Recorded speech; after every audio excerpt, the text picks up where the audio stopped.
Future Pros? Sometimes in CS you just want to get aggressive and take the fight straight to the enemy. I'll use this mid push from Astralis to demonstrate a reasonably good approach to get up in the faces of your foes on Inferno.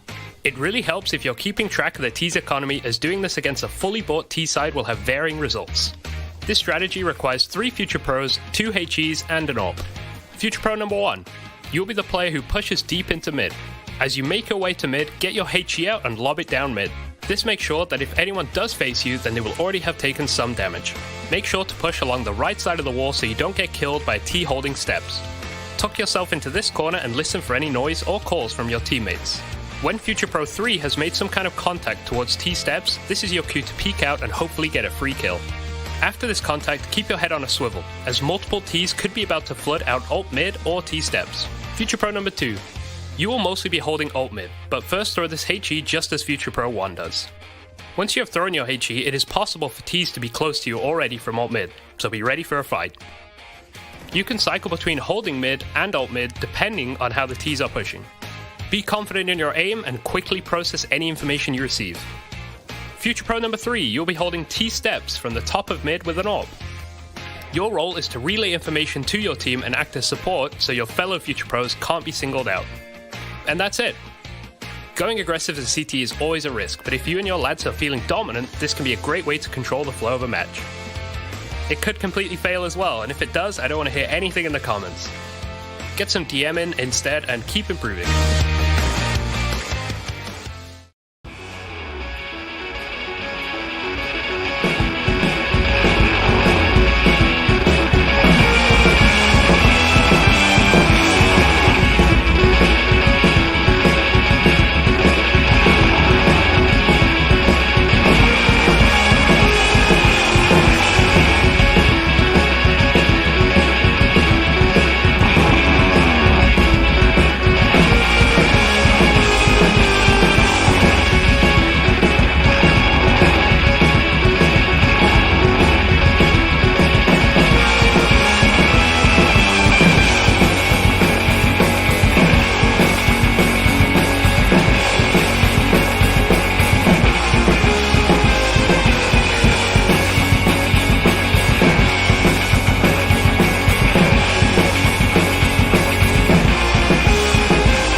Name 3 CS coaches. Amiran, Remy, and Amy. Who? Amy. Who's Amy? Amy guy. Serban. He was a player. Really? He was a player in FPX. Really? Yeah. He's a coach, huh? At some point, yeah, but the last role he had was a player. It's okay. But there were so many coaches you could have said. What was the first one? Amiran. The coach passing level junior. Okay. Amy, bro. It's okay.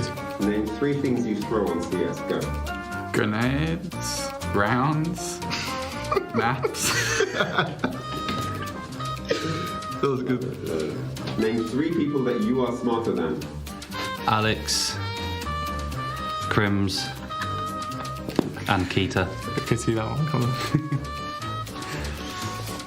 Name 3 players who've transferred teams in the last year. Transferred. Dupree, Magisk, and Monacy. Name 3 terrible video games. Valorant, Elden Ring, Fortnite. and Fortnite. Elden Ring, I said. What is Elden Ring? New game, bro. Everyone loves it. It's okay. Name 3 things people shout on TeamSpeak. Can't say that. I've got nothing. Not safe for work. I don't know. Offline and online. G2, Gambit, Navi. They were all wrong. Pero Name 3 teams who are better online than offline. Gambit, Heroic, LFO. Nice. Very nice. Alex, name 3 websites you visit often. HLTV, Twitter, Facebook. There are other social media platforms that are available. Name 3 items of utility. Smoke, flash, HE. 3 thing Hunter hits. The... I got lost. How do you say opposite of cucumber, the other thing? Pickles. Like pickles, mushrooms. Losing in finals. Hey Future Pros, welcome back to Overpass. Today we have a quick little pop flash for you to learn. It is a CT flash for inside connector. To do the flash, drop into this corner. Aim at the intersection of these lines. Then underhand throw the flash. This should give you an easy kill to anyone creeping up connector. Hey guys, NIP here. We're gonna have to play a fun game where we have to guess whether or not the name that we say is a band or a CSGO team. Yeah. It's gonna be exciting. Yeah. Let's do this. Let's do it. All right, I'm gonna start with this one here. Yeah. These nuts. These nuts. Is that a band or a CSGO team? This is a really tough one. Yeah. Yeah, I'm gonna have to go with a CSGO team. That's completely wrong. Really? That's a band. That's a band. Yep. These nuts. Yeah. They're for sure gamers though. That's oh, that's tricky. Fox Academy. Fox Academy. I mean, that gotta be a CSGO team, no? Did you find out? I don't know any other brand that's called Academy, so yeah, I'm gonna go with CSGO. Well, there was a band. I straight throw you a shitty one. Nothing but thieves. It's CSGO team. 100 thieves. No, nothing but teams. This is bad. Really? Nothing, yeah. You know this one? No, of course. Nothing but thieves. No, bro. No, bro. Yeah. No, bro. No, bro. No, bro. I don't know, bro. I don't know about that, bro. A band called No, bro. No, bro. Why would you choose that? That's more like a joke name for an open qualifier. Yeah, I'm gonna say CSGO. Yeah. Yeah. Yeah, I would have said the same, but it's actually a Oh my band. god, dude. Why, dude? Oh, I'm gonna start this amazing band. Let's think about a name. No, bro. No, bro. Let's take that, dude. Yeah. All right. Do you know Double Pony? Really? Yes. It's CSGO team. It's CSGO team. Yeah. It's the famous one we played against. Dark Tigers. Dark Tigers, that's Czech team. Oh yeah. Well yeah, so that is true. I knew that's the only team that I knew actually as well. Yeah, that's a- but yeah, it's it Czech is. CSGO team. Okay, it is. That was the easy one. I wanted to give you some confidence again. Linked Vikings. Really? For reals? Yeah. You guys gonna have to do better. Yeah, we than have that. practiced against them. Oh. Yeah. Yeah. Oh, I'm gonna say bad. I'm just kidding. CSGO Let me do team. another one. CSGO team. Lemon Dogs. Really? Is there not? Is that one there? Oh, okay. CSGO team. Yeah. X twice.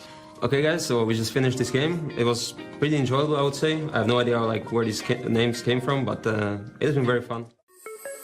Hello and welcome back, and I'm going to go over the key tendencies and strategies that can be found when preparing against FaZe's Overpass. Starting off on the T side, we first want to look at the key positions and who plays them. We should be looking out for Ross to be the outside B player, Rain to be holding inside a connector, and Twist as the A playground player. Now the first thing to watch out for is Brokey's Molotov or smoke inside a connector, and that's because it signals a B-sided default. Rain never throws a Molotov or smoke in this way when he's defaulting connector, so just this detail alone will let the CTs know if FaZe are focused more on B. The second thing to watch out for also in the connector is whenever this flash is thrown. Now this flash signals a more A-sided default where Kerrigan is also in connector and FaZe as a whole are focused more on getting control towards the A side of the map. Now over on the CT side, we also want to know the basic positions of players on the map. We should be looking out for Rain as the A rifler, Brokey as the A opper, Kerrigan and Twist as the B players, and lastly Robs as the B rotator. The last thing to look out for is this close monster setup at B. Kerrigan and Twist like to play this setup quite often where one player is playing anti-flash and the second is taking contact. Being able to break this setup will be the key to hitting B.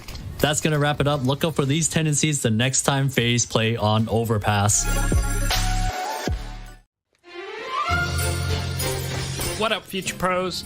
I have a nifty fast A smoke I saw Apex throw to help you on your pistol A rushes. You throw this smoke from the T spawn and it will block off the left side of the A side, allowing your teammates to run up short with a bit of smoke coverage. To throw the smoke, first shoot out the glass above. Really, this is the only one you need to break, but shoot them all anyway. Then get yourself stuck into this invisible corner next to this beam. Aim between these two dots as shown and jump out the smoke. This smoke will soar through the sky and land perfectly to block off the vision of short from the bomb site nice and early. As long as your teammates take out anyone playing close, you will have a decent standing to win the round. Good luck and rush A?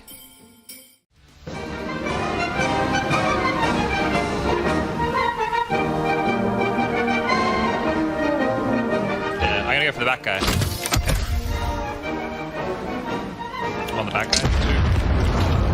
Oh, I didn't heal. I had 2 medis. There's so many little ants down there, actually. Oh, this is gonna be hard.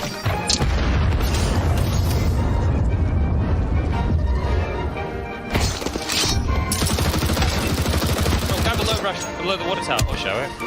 Yeah, good luck. Looks good.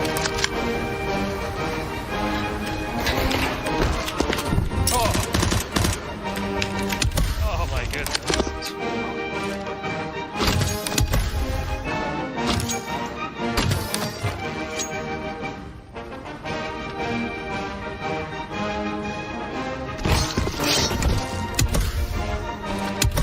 Both. Going. So, getting pushed by the zone, going around the back.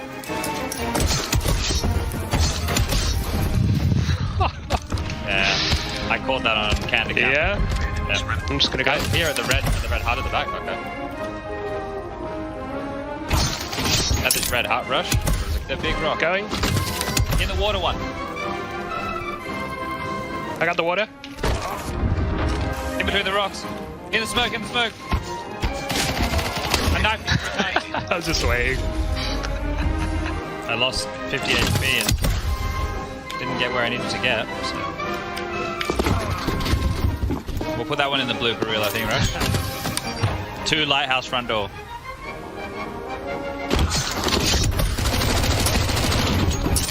I'm just going. Okay. I got no idea. Oh, I'm on 1, on 2. Coming. I'm going for the goom. Close to me. Oh. Oh dear. Oh lordy.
Who is it?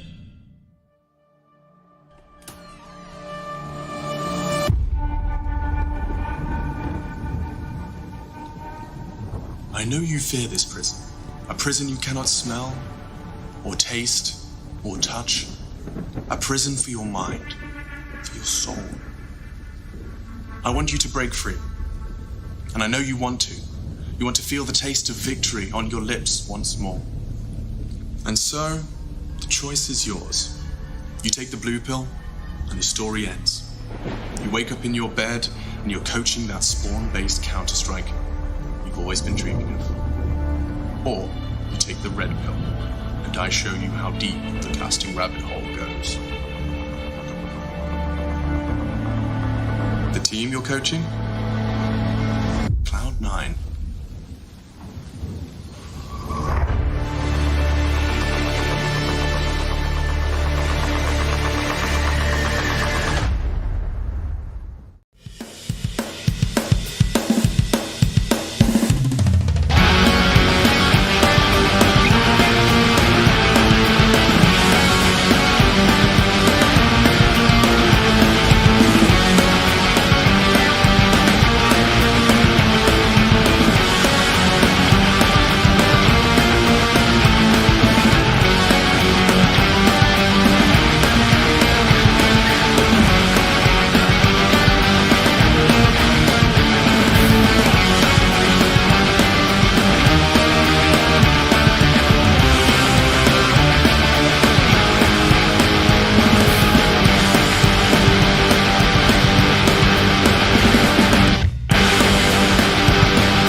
Hey Future Pros!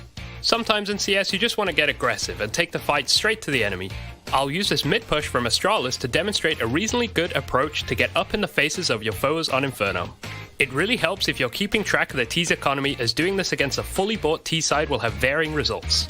This strategy requires 3 Future Pros, 2 HEs and an AWP. Future Pro number 1. You'll be the player who pushes deep into mid. As you make your way to mid, get your HE out and lob it down mid. This makes sure that if anyone does face you, then they will already have taken some damage.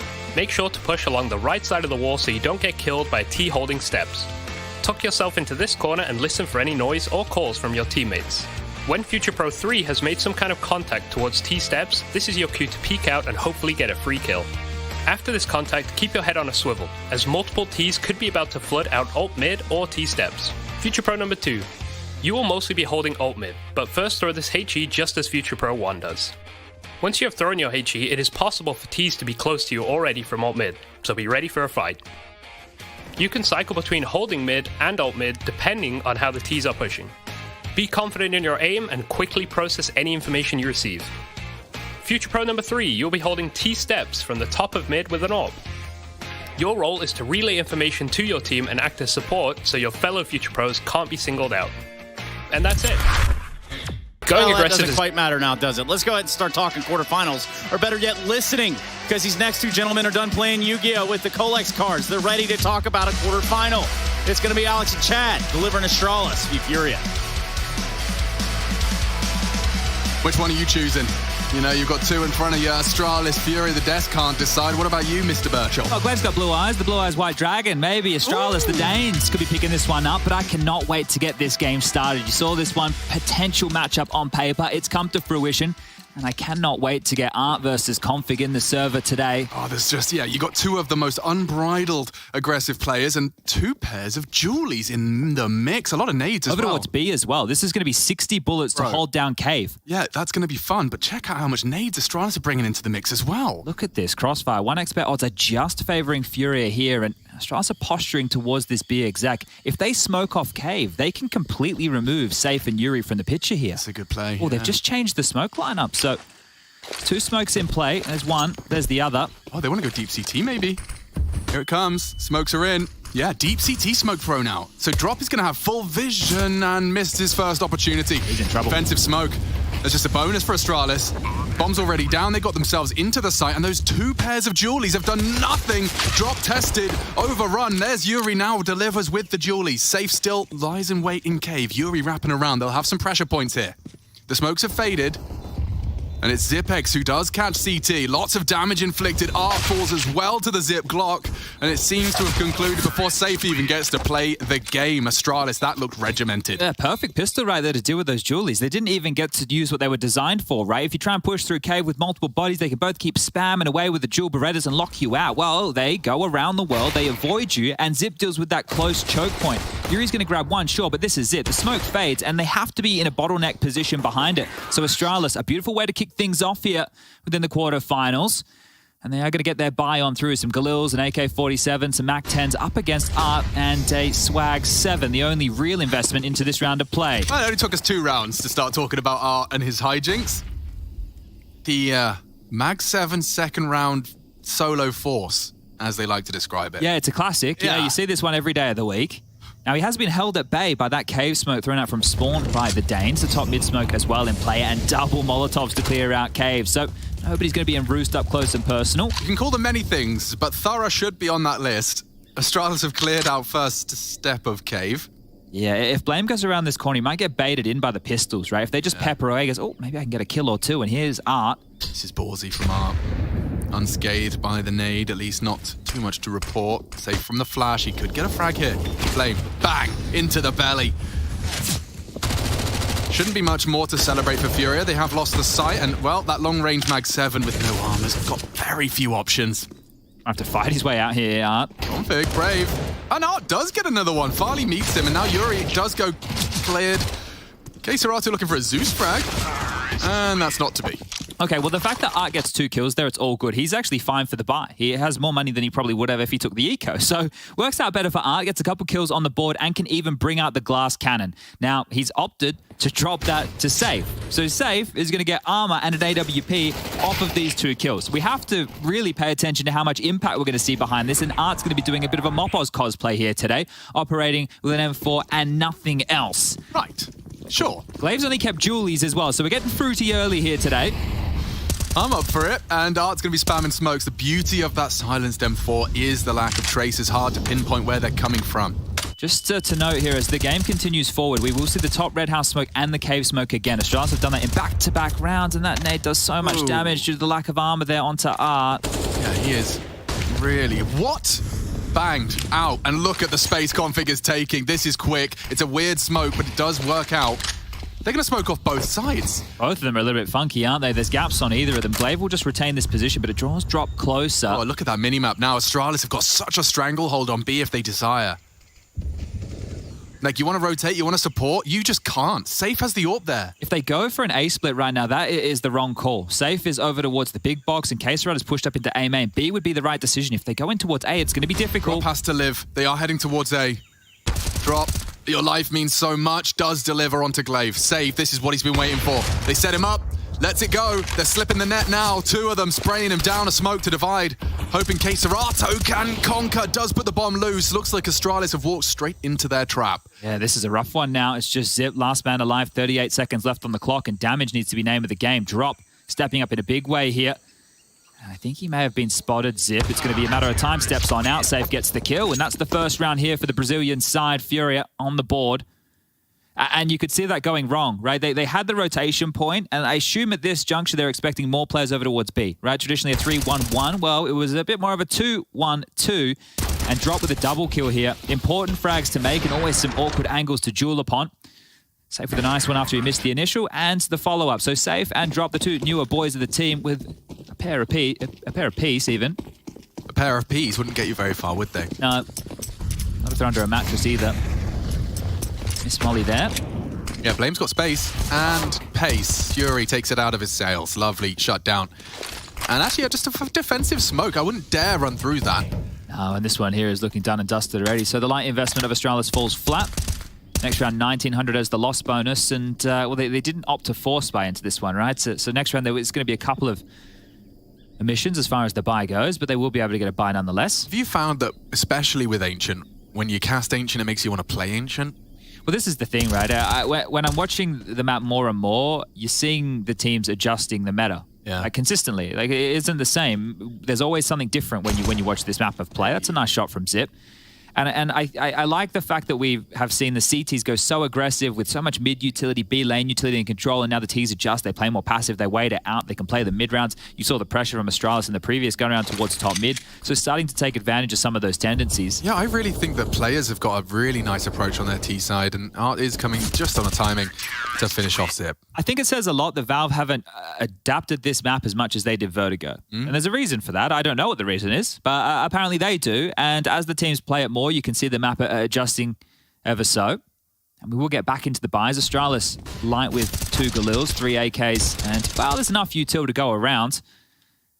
You're right, though. In terms of how quickly the iterations of Vertigo changed, it was a very, like well, every 2 months or something. But a very polarizing map. A lot of people really having issues with some of the earlier iterations, and it seems to have found a middle ground. You can see Nook at that deep in Sentry. They haven't opted to smoke it, so that's just a light timer. Art will not be able to have answers for the presence in mid as it stands. They're happy to give it up, right? Because they are playing this more 2-1-2 defense. If they were playing the 3-1-1 that I was talking about, then mid becomes a problem, and maybe then you have to be concerned. But look how passive Art is immediately. All the way over towards CT spawn. Quesarado tucked in towards Donut. So this is one of the more passive setups that you can rock on the CT side of Ancient. I guess the luxury is Quesaratos can call now the smokes have faded. Just as a little bit of a canary in the coal mine. Now the slow crawl out mid. This is always interesting to me. Yeah, given the room, what do you do with it, right? Do you try and push the issue? Do you play for the Red House Lurk? Do you just operate? Well, it's clear. We don't know what stance they have on the other side. A deep donut smoke. This is going to put Quesarado into question. When it's deep like this, you have to worry about the lurk out or the left or the right. So 2 avenues created by the deeper smoke, and Config will start the crawl towards top mid as the rest of his team are setting up for a B exec. Interesting. And it does seem like Art is edged a little further towards B this time, on the boost. A variation, isn't it? Yeah. Just using the box as a bit of cover there. Certainly not going to be pre-aimed as commonly. Look how many nades they've held on to here. Still smoke for Quesarado, smoke for Drop, full utility for Safe right now. Yep. They can defend against this. Let's see how they handle it. Smoke is up. That will force them forward, is Have to run through, boys. 25. Oh, they tagged him. They know Art's close. The flash is good. Art's still allowed to take down one. Kept there by the flames. A little more chip damage delivered. They are low on time. The boost could be everything. Boost could be everything. Get him up. Spray is there, but no bomb plant yet. 10 seconds. Bomb's still coming. 10 seconds, fellas. And Blame down, out, drop, doubles, looking for the triple. Farley doesn't have the time nor the round. Unless Quesarato goes down, he's fine. There you have it. Furia will take themselves a 3rd round, and their positioning and setup does look very unique. Yeah, it might need some adjustments here early from Astralis. They need to have identified the fact that so much util is being held onto. That top ramp smoke dropped at 30 seconds. Look how stifling that was. It just constricted any options Astralis had. The Danes had to run on through. There was no way back. The only way forward here, and Drop again with a lot of impact. So liking what we're seeing out of the young gun here early. And this goes so wrong if a stray bullet hits Yuri. You know, like the base of that tower, if it did come tumbling down just a moment sooner, Drop would not be doubling up in the way he did. Lovely play from the Brazilians.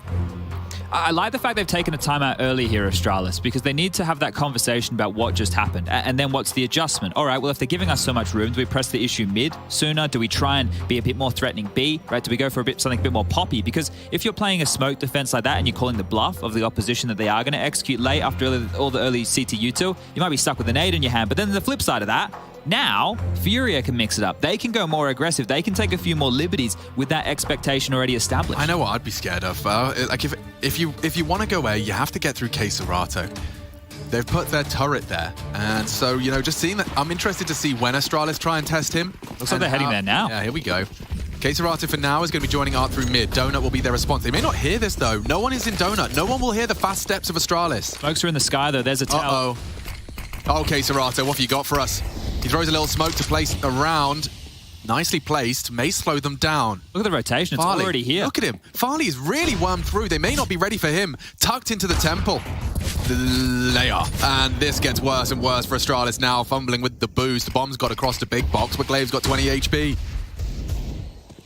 Hoping for a frag to be given to them. Her config is posted up. K-Serato well drilled and good damage inflicted. That boosted rifle now on 4 HP. Needed that one. K-Serato's got help though. And it's as easy as pie. He does mow them down in unison with Yuri. And they have 5 hearts still beaten, so very much a win in the Furia book. And there was a change from the Furia CT defense. They actually played aggressive mid with multiple members to shut down an early mid push. So there was an adjustment, and their protocols to respond to the A play was perfect. Art didn't feel stressed to push through the smoke. K-Serato isolated fights that he was comfortable with and safe in charge of these long corridors. You wait out those early smokes. Well, at this point, Astralis are stranded. They're on an island. They have no help, and they just get picked apart. As we will see the pistols come out now for the Danes in a whole 4-2, a 2-round lead early here for Furia, and they are looking good, picking up where they left off within that group stage. Yeah, they're not letting off the gas. Careful now, Art. He is feeling frisky. And we talked about them holding onto their util. Here you can see his reluctance to drop the smoke, and instead just taking a couple of fights, keeping him. Oh my god, he's going to mow him down. Art and Yuri combined for a 4K. Only one left. Zip and his P250 to be run on down. And we got 5 already on the board for Furia. This is great. This is fantastic work earlier, and we've seen variation. So at this point, Astralis are behind the 8 ball, right? The ones who are dictating the play right now are Furia, and that seems a little bit silly to say, but the CT side, they're the ones that seem to be making a bit more of these distinct choices. Whereas Astralis, they haven't really had enough gun rounds to do so. It's 5 on the trot. No plant in any of the 5, and Astralis will eventually be able to bring out the AWP in the hands of Farley. So we'll get to see him go toe-to-toe with Safe on the other side of things. But that AWP back over towards A, posting up big box. K-Serato and Art locking down mid. And look how aggressive Art is. Happy to swing behind the mollies, happy to take these fights. He loves it. Yeah, I mean, just the freedom that having lane control gives you. You have that ledge. You looks like Farley's going searching into Safe's AWP. He's gone for an elevated angle here. Big box angle, and they've got one too. Oh, toes. Safe. Oh, booked. Farley catches him on the crouch, and now A should be open. K-Serato called upon. It's difficult to scale quickly onto A without util, and util is something Astralis have right now is they drop a lurk smoke, they put down another molly, they're very threatening towards A, and look at this Art coming through. You're going to get caught off by Blame F. Another one falls in for Astralis. Yeah, well, that's them looking for info. It's actually resulted in a 2-man discrepancy in round 8. This is when the likes of K-Serato and Yuri really come up trumps, though. You mentioned K-Serato as a turret. Well, Yuri is as well. They just sit back, deliver you a juicy little 2-piece, and then the round becomes doable. But it is looking like a gamble from Furia as they're backing on up towards the B site. Glaive is the one peering on in towards A main now. Zip, Config, and Farley all flirting deep middle, and Blame holding on to that B push. If they continue this crawl through Donut towards A, we can call the round done. It should be a Furia save.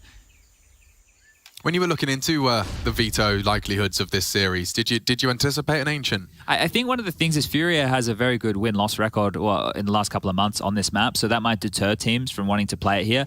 But I wasn't quite certain to see where it would head. I know for Astralis, the fact that Dust 2 gets banned by Furia helped them out a lot, right? That means you're not having to worry in the map pool so much about that one being picked against you. I wasn't sure exactly what Furia were going to pick. There was also a chance that Astralis might have gone for Nuke, because remember we had Glaive on the caster desk with us, it was a little bit of a cameo, and we asked him about that style because you brought up Zipex getting spam kills through the heart. And he mentioned, yeah, and I think you also related it to Furia, and they're like, yeah, well, difficult to play against, but when you look into it, yeah, you should be able to prep for it. So I thought that maybe that prep might come in, but I guess if you're Glaive and you make that comment, you wouldn't want to look silly. We should also probably just do a little bit of housekeeping as to this, the gamble stack nature. This is something that has been very vogue for these last 2 years in terms of playing the percentages, but in a high... Like, these guys have got so much cash, right? 3v5, they group up.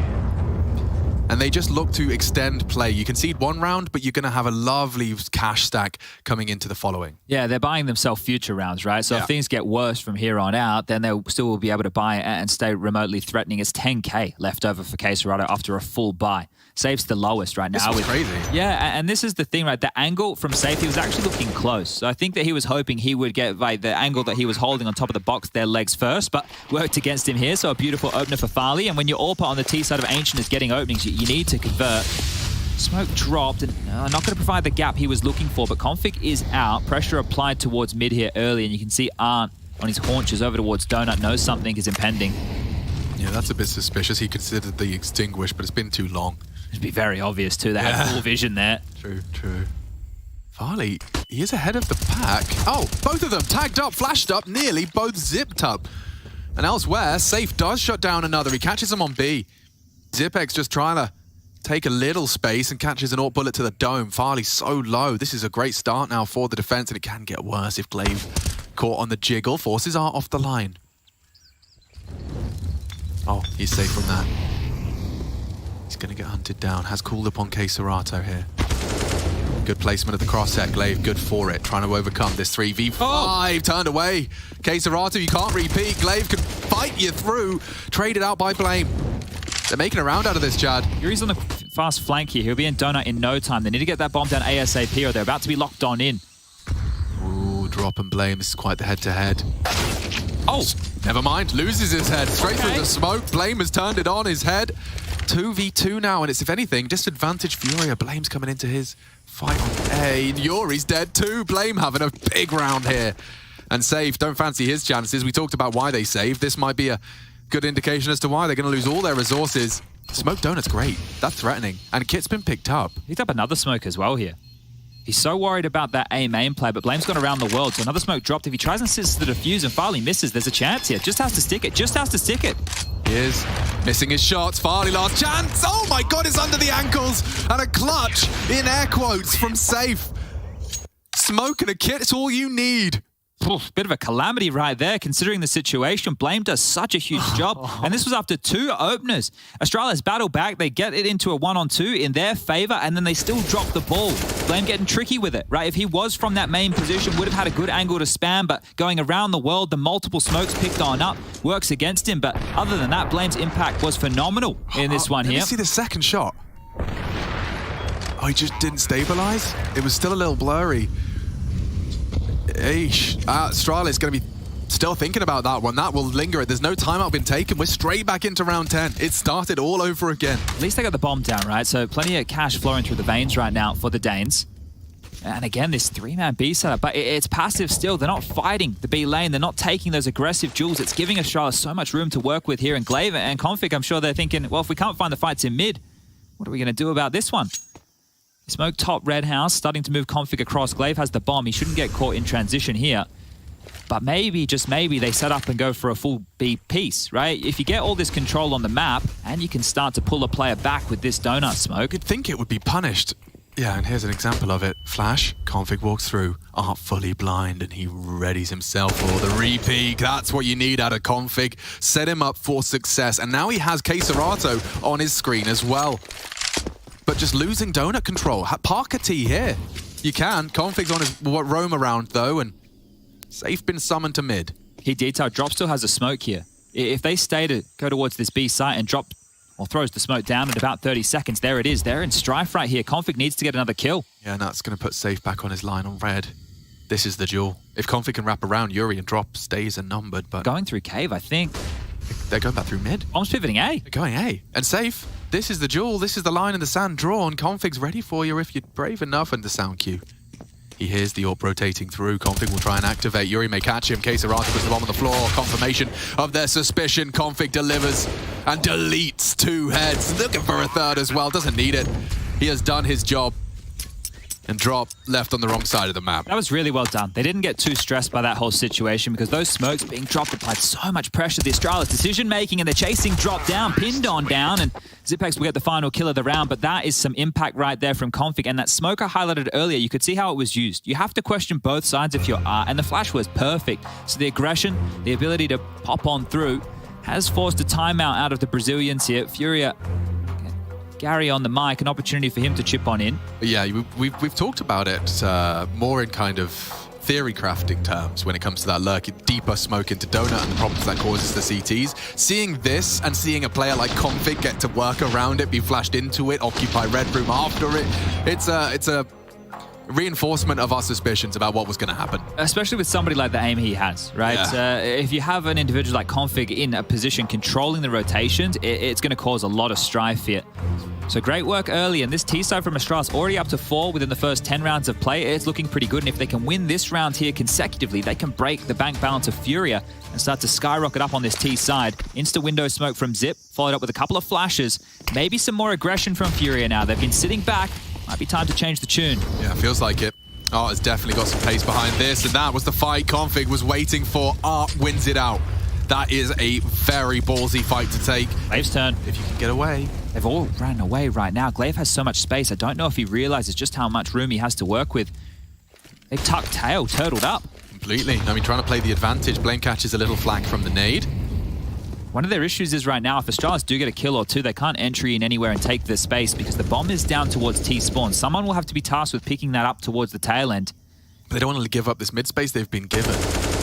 So many unknowns, though. That's one of the issues, right? Even if Farley makes it across, a player could have been hiding behind Donut this entire time, and as they creep in towards the red room, they will have to deal with the crossfire that Safe and Art potentially have. They pip the gap, and they're not looking at it. No, not just yet. This timer is going to start to tickle in the back of their head shortly. Safe gave it up. He must have said, can come red room. So Art surely going to be responsible for that given his position. It's almost like he dies and they know they're there because he's not committing too much of his glances over in that direction until now. The bomb is pivoting towards A. Look at Glaive. Look at this push. Okay, Serato. Oh, gets info at least. Can have a fight and does take down Glaive. A big frag to post. A 2-man disadvantage, and with 30 seconds, what have you got, Astralis? Farley behind enemy lines, trying to sell it and delay it. Just Yuri on B right now. Got so many targets in front of him. Well played from Farley. Another would have gone a long way. Yuri has caught one of the 2 here on B. You take the plant. Yeah, you take a spray. Ooh, half health through the boards. Zipex up against 4, and they are closing in. Going to play this as a unit. Safe's on his way as well. Drop just gets the info, and they engage together.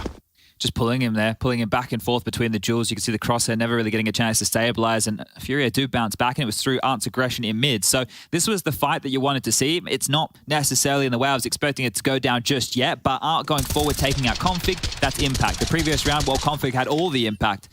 A technical timeout has been called here off the back of this round, so we should get this one underway momentarily.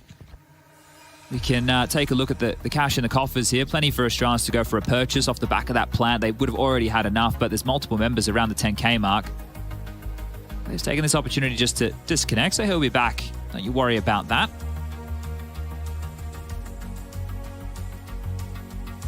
But if you are just joining us here for the Friday worth of Counter-Strike, this is the first quarterfinal for the lower half of the bracket. The second of the day will be taking place at 7 p.m. CEST, assuming this one's not a banger. It's a biggie. That is a massive game. Yeah.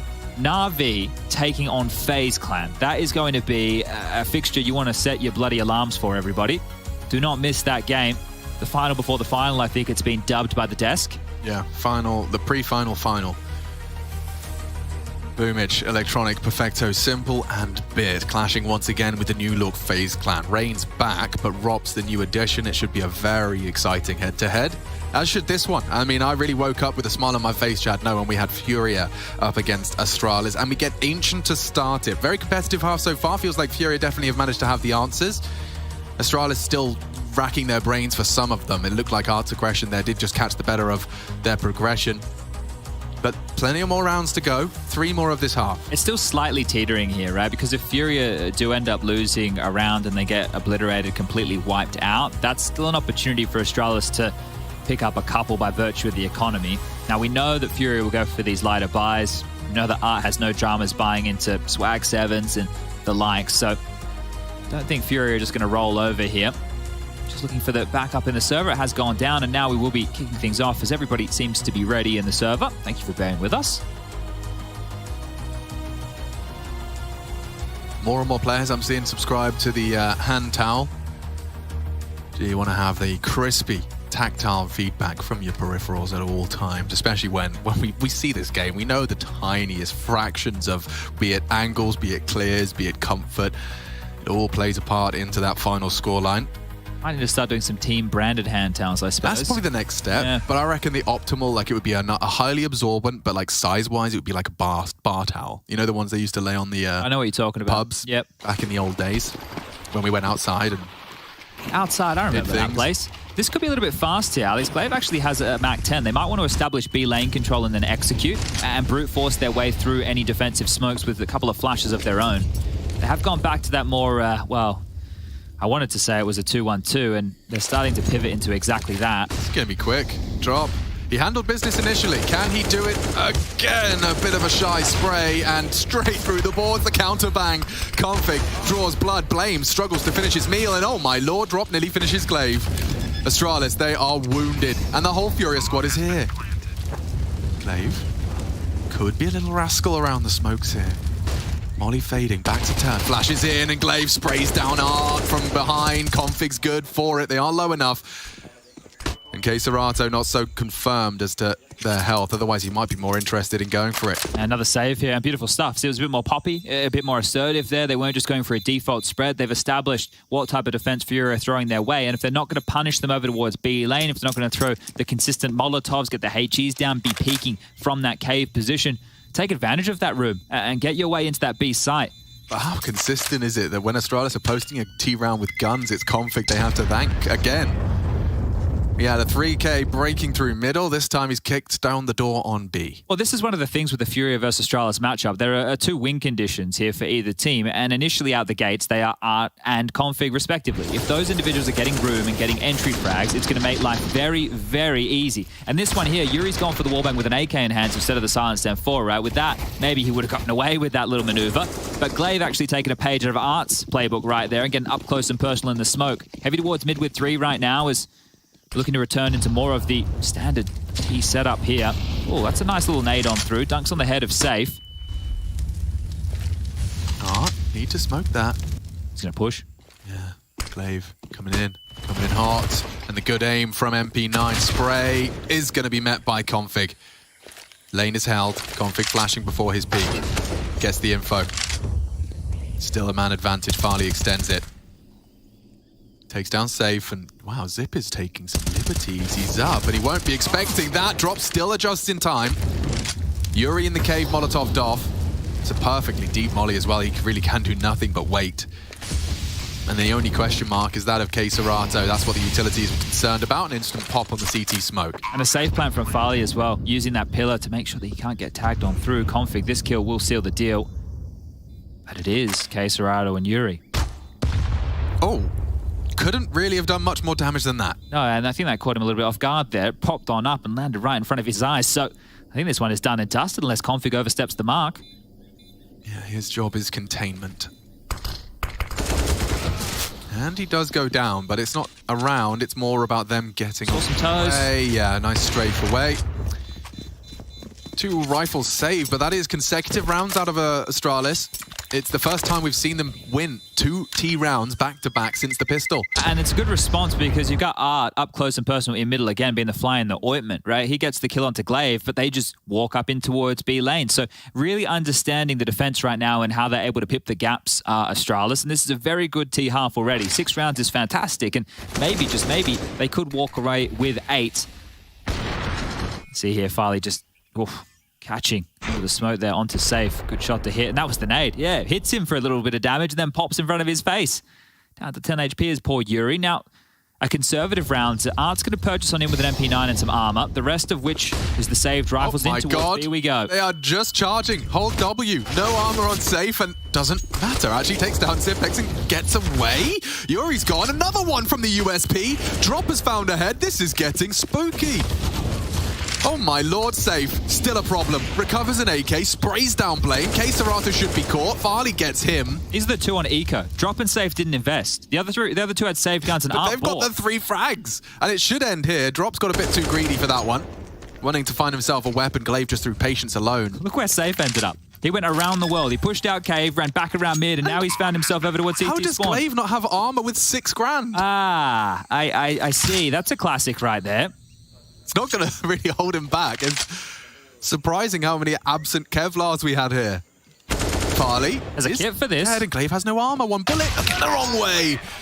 7 for Astralis, but some fruity purchases or absence thereof. Last round of our half, and Astralis, they could even leave with the win, not the 1. That's past tense.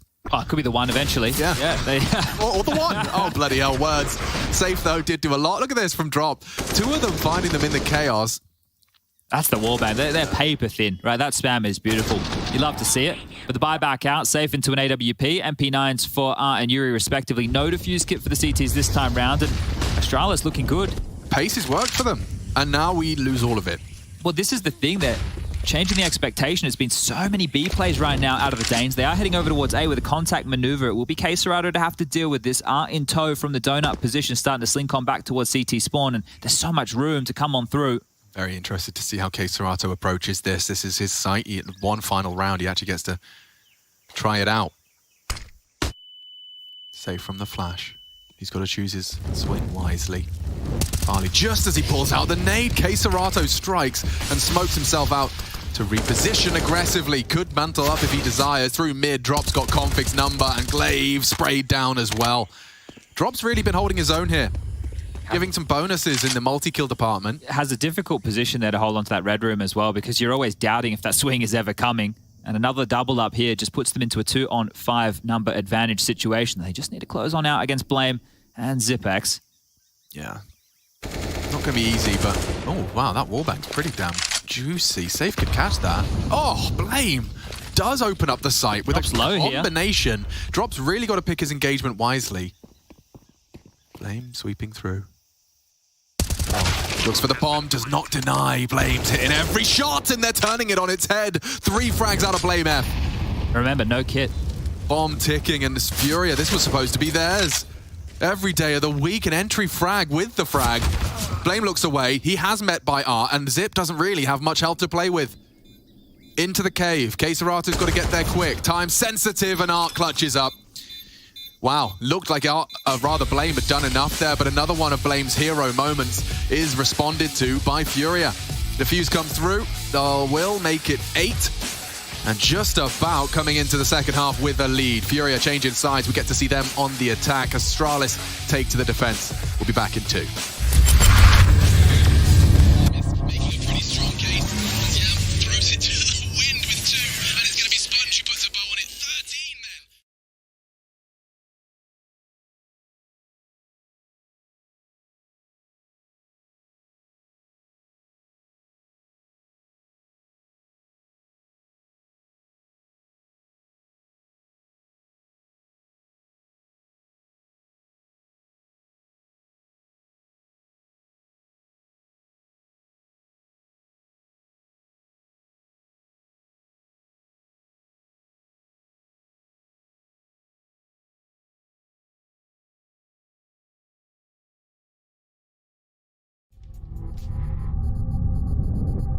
What the hell?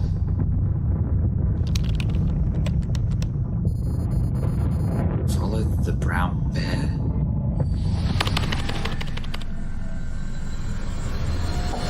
Who is it?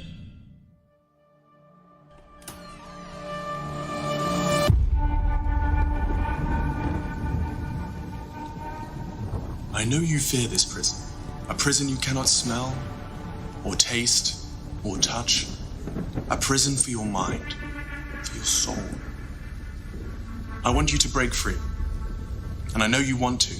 You want to feel the taste of victory on your lips once more. And so, the choice is yours. You take the blue pill, and the story ends. You wake up in your bed, and you're coaching that spawn-based Counter-Strike you've always been dreaming of. Or you take the red pill, and I show you how deep the casting rabbit hole goes. The team you're coaching? Cloud9.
Furia closing it thanks to Art. And taking a look at the halftime scoreboard, he is at the top of the scoreboard, as is Config. The two players, the win conditions for either side are here, Chad.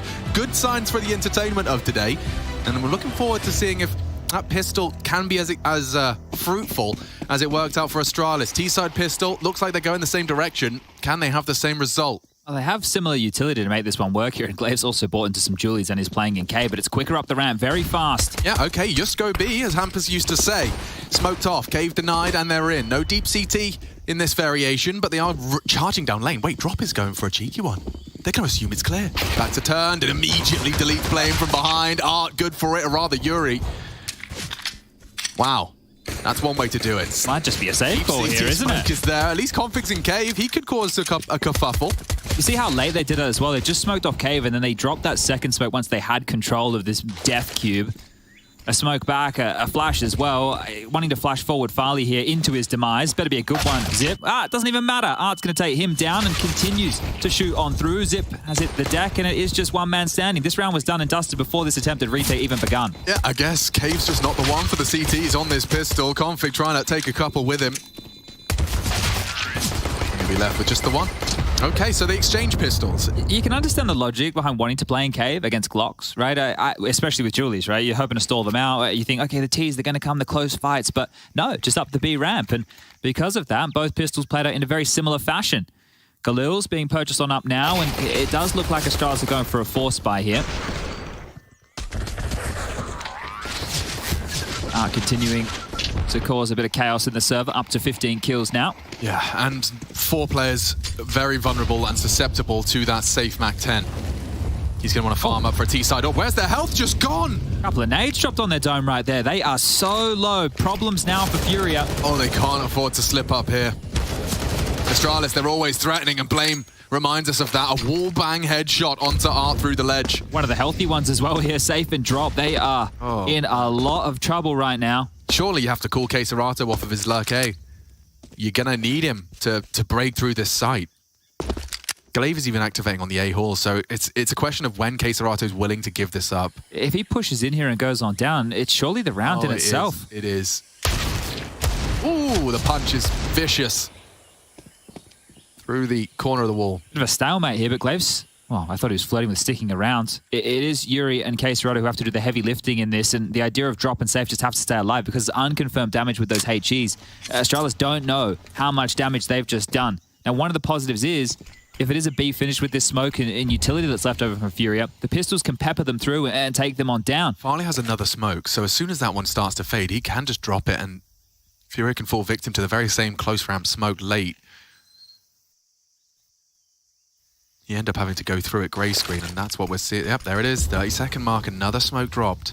You're going to have 10 seconds when that fades, boys. Farley wants close quarters D, gets the perfect weapon for these low HP players. Coming through Cave, this is almost feeling rinse and repeat to what we've seen. Oh, unless you wallbang Farley out of the cubby. They've cleared it. And now the smokes, they are still so vulnerable. How do you get this bomb down? Oh, Yuri's managed to hit another screamer. The Tracers were there, and Yuri has bailed them out in a very big way. 2 frags from Yuri. Deagle's not good enough, and that is a 10th for Furia, but it was on tenterhooks the entire time. That kill from Drop, spamming him through there is massive, right? Because the crossfire gets negated right there. So I think he must have been maybe taking a lick or two of the flames. We might catch it back here. So wallbang's going either way. That's showing Blame how you can spam towards middle. And Yuri, as he peels on in, is just pumping bullets through the smoke, doing his best to guard his mate, Keserato. So beautiful stuff here as Keserato will get the final frag onto Blame.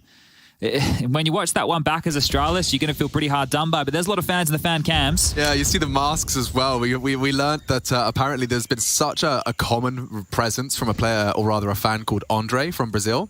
He's always there supporting the Brazilian teams, and so much so that they're now wearing masks of Andre. Andre masks? Yeah, to support him. Can you print those at home?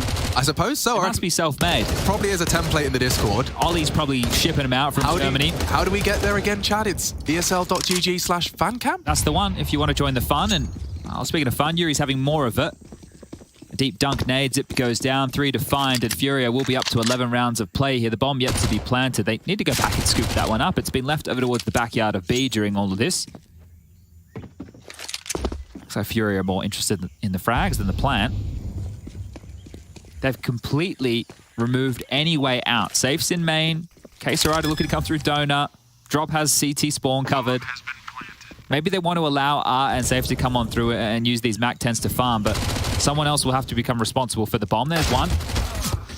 Can't get the second. Config will pick up the Mac 10. He'll be happy with that.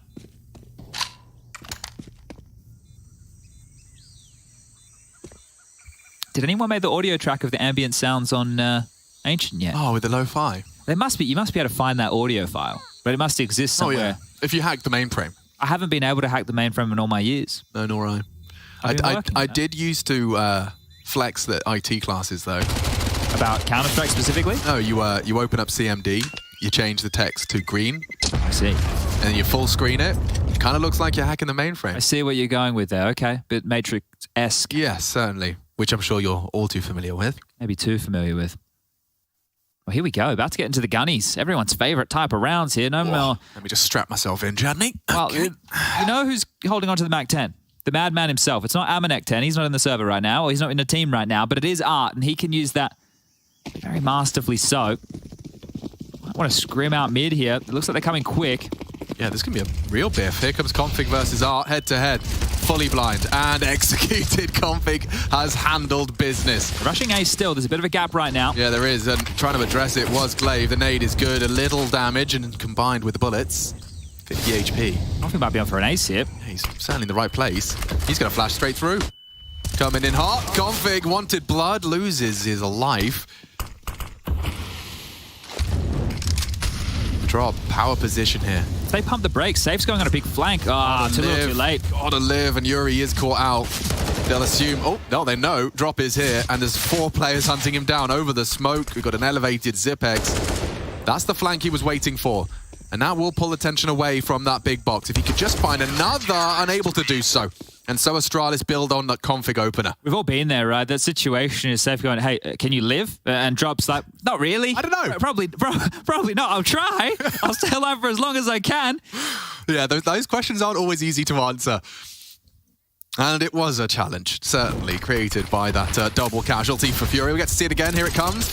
This is kind of almost reminiscent of the main player on Nuke. You just have to beat the timer, you get the good spawn, spray into that vent and squeaky door, and you can leave with a round-winning double, or you can go down immediately. Do you know they threw the nades as well, right? Because players will just run on through that molly. There's one up and over. Another Molotov as well to land at the toes of Art, and he's been dissuaded from any mid-hijinks early. Glaive and Config stubborn as they want to fight out mid. Blame. Oh, that is nuclear damage right there. Quesarito on Art. I don't think you're coming through. Blame spamming through, however. He's going to find some damage. Nothing lethal. Back and forth we go. But on the worst for wear side is Furia. They are not stopping this wallbang battle, but I mean, it's very apparent who's come out on top of it. There's a massive gap at A, which I think Farley's going to go back and deal with right now, but there's so much around the corner, and Blame just steps on out. Oh, I did not anticipate that. Look at them all. Look at their HP. Now, last time we had this, Yuri bailed them out. Yeah, I don't know if he can again. It's certainly framed poorly for them.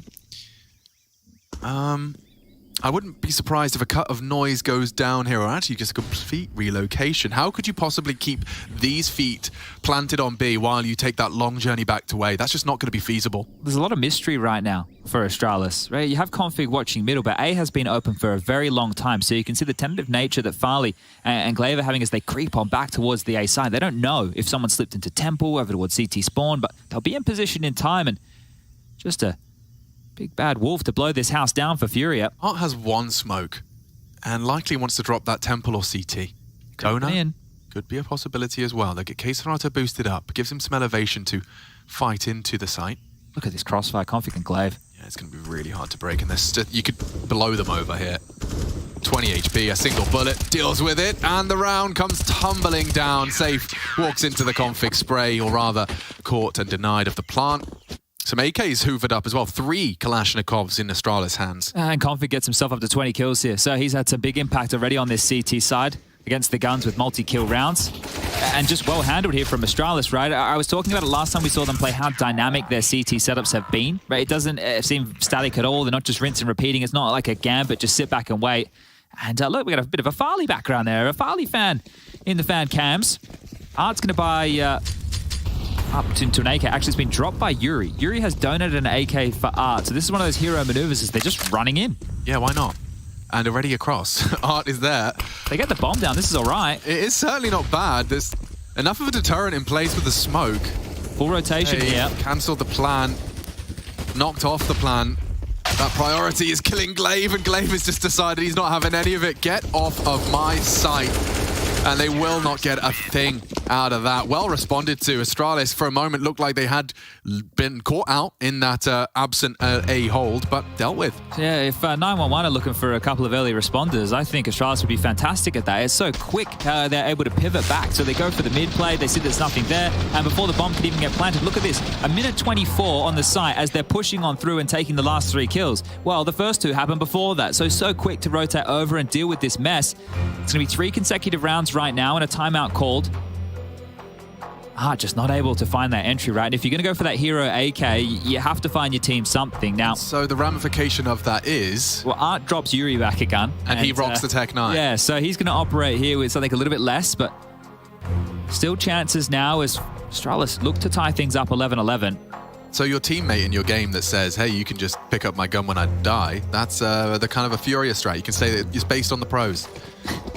Yeah, if you've got someone who's not buying with the team, he can always just say, yeah, I'm playing Furia. Playing the Furious. Yes, and it works. It's pretty legit, right? So, Config charging. We're going to get that head-to-head again. Art really is trying some funny business. Baits the shots through the smoke. They leap through, and an exchange of information leaves Furia with mid. Glaive's here. One-way dropped. He wants to peek around that, and it does find Keserato. Puts him lower. And the weapons juggle. There you go. Give me my Tech 9. Thank you. Well, he's already profited. Perfect example.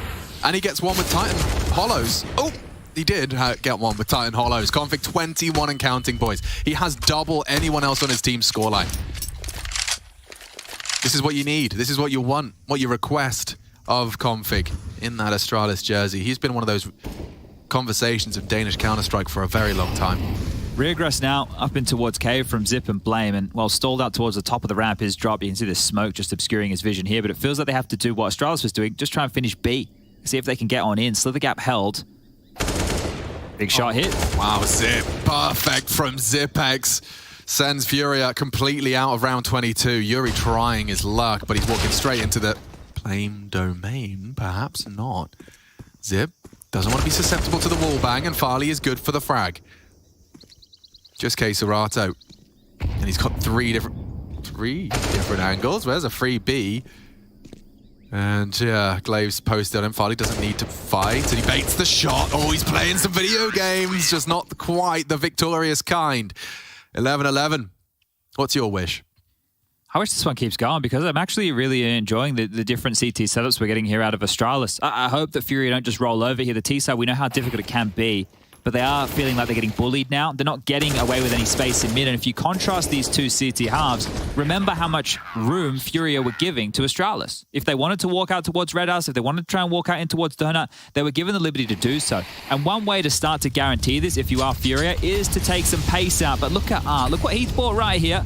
Bit of a pump action shotty as they get burnt on down. Oh, that's something out of Keserato, but the cave fight has been won, and so has the round as quick as it came. It's gone.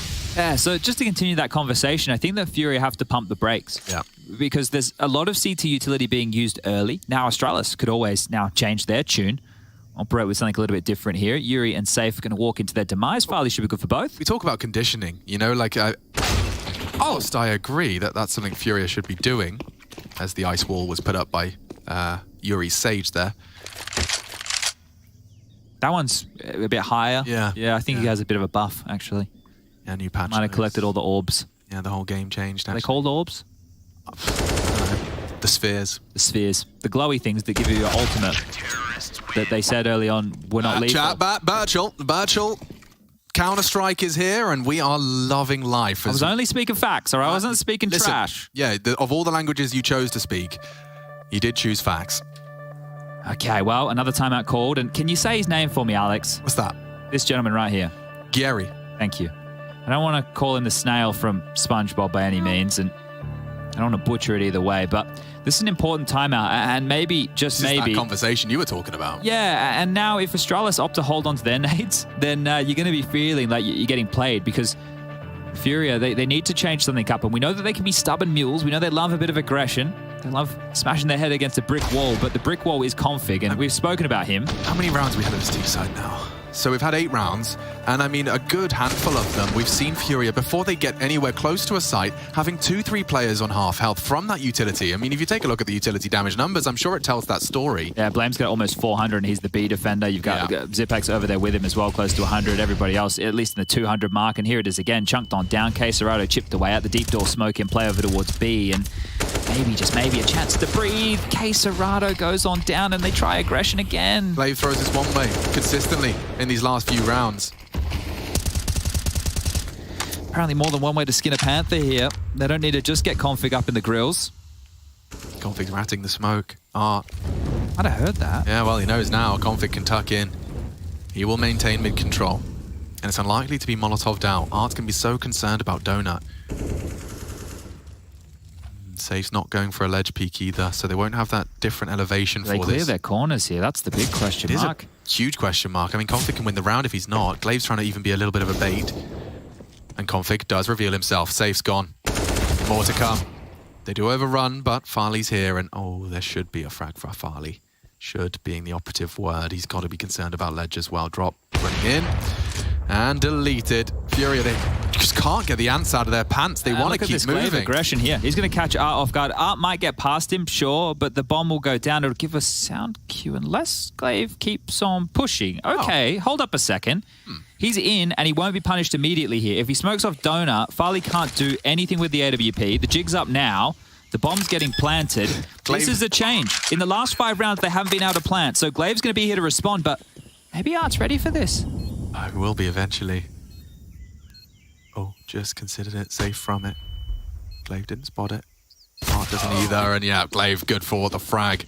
But a bomb plant, as you highlighted, that is going to be a bit of a deviation from the norm. We've been having 5 consecutive for Astralis. This is the 6th, but slight difference being an extra $800 for everyone involved. And you can see exactly what that's going to do here. A full buy is available now for Furia, and another timeout called. This will be the last timeout for Furia. And the adjustments that they've made, right? This is the classic, you're in the match and you go, hey boys, can we not die for the first 30 seconds? And then Queserado runs out and dies, right? So multiple variations of how they've defended against mid. Config's been up close, spamming you down. Glaive's been using that one way. They're also very jarring here to deal with because they repeat. Config came out from the cutout. They took fights from top mid here, as you can see with Blame, and Farley also peeking from Donut late. So it's just space that you thought you had, you didn't. Is this a deviation just for Furia, or would you say it's quite commonplace to have an early or a common 2-man setup for the initial fight in mid? For the CT side? Yeah, I think that's pretty common. I think that's pretty common to have, especially if you want to have a bit of B lane pressure as well, because you need to contain them at middle. Because if they can just go across mid, jump up heaven, and start putting pressure, then all your B lane aggression is removed. It's for naught. So here we go, double AWPs. Config into the big green now. Must be feeling himself on that one. Yeah, that is something a bit different. They surely can't continue this pressure mid. Yuri's taking chip damage again over towards B, and they're stalled out early. Blame, utility exchange. Him and Yuri have been having quite the head-to-head here. Blame's no stranger to the wallbang lineups. There is a gap. Big gap. If Blame got pushy. So he's trying to bait them in, just shoots a couple of shots and then checks the line. Very key position that Blame is holding here. If they can deal with him, they can start to apply a lot more pressure to Zip. Top ramp smoke dumped already, so this is very early, a minute 10 on the clock, and Furia, by taking the pace out, they're giving themselves an opportunity to work into this round now. You can isolate Blame here. Or he can take a head. Nicely handled. They will have to hard clear him. And they will get caught. Config's put the AWP in the feed, but both of the B players now down. It falls to Glaive, trying to be that safety net. In this 3-on-3, timing is everything on this next engage. Nice find, takes down Art on the swing. Replaces the util to cage them in cave. 35 and counting, just drop and safe, the 2 new names. They don't have confirmation. You can see Config still leans towards A. So it is a 2v2, make it a 1v2 as drop caught. Farley is on long side. Glaive ready for this engagement. 20 seconds, he's on a timer. This is the fight, and Farley's not going to let it slip. Astralis edging closer and closer. They can't seem to go down.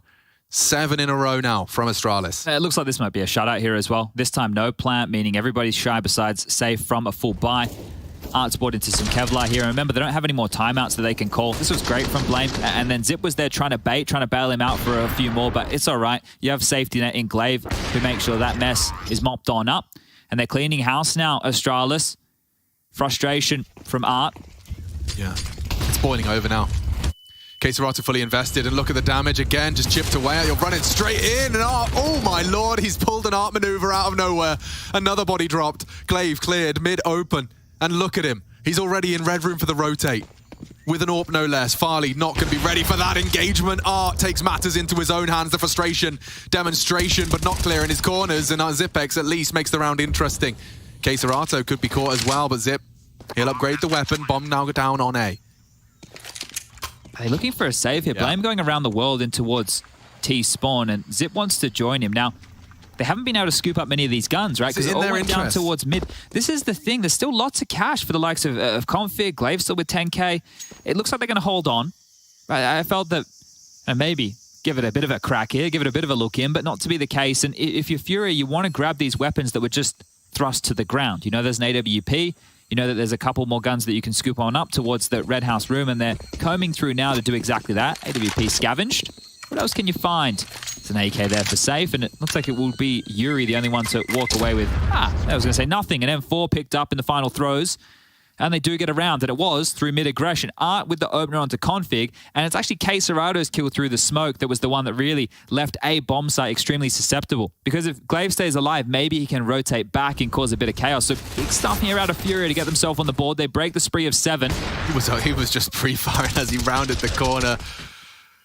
Really well played. And that's just a slight glimmer of hope now for Furia. Yeah, do that again. Can you replicate that success? That is the question. You know, that's not a fight you're going to win every time. I say that with bated breath. The AWPs are there, the smokes are too. Config's coming through. Oh, just dips into the smoke. Config's not going to be ready for this, and he hits the no-scope. Trying to wrap the smoke. Farley's handling business on A as well. Safe, would punish a repeat. Farley wise to his game. Smokes are up, Molly exchanged.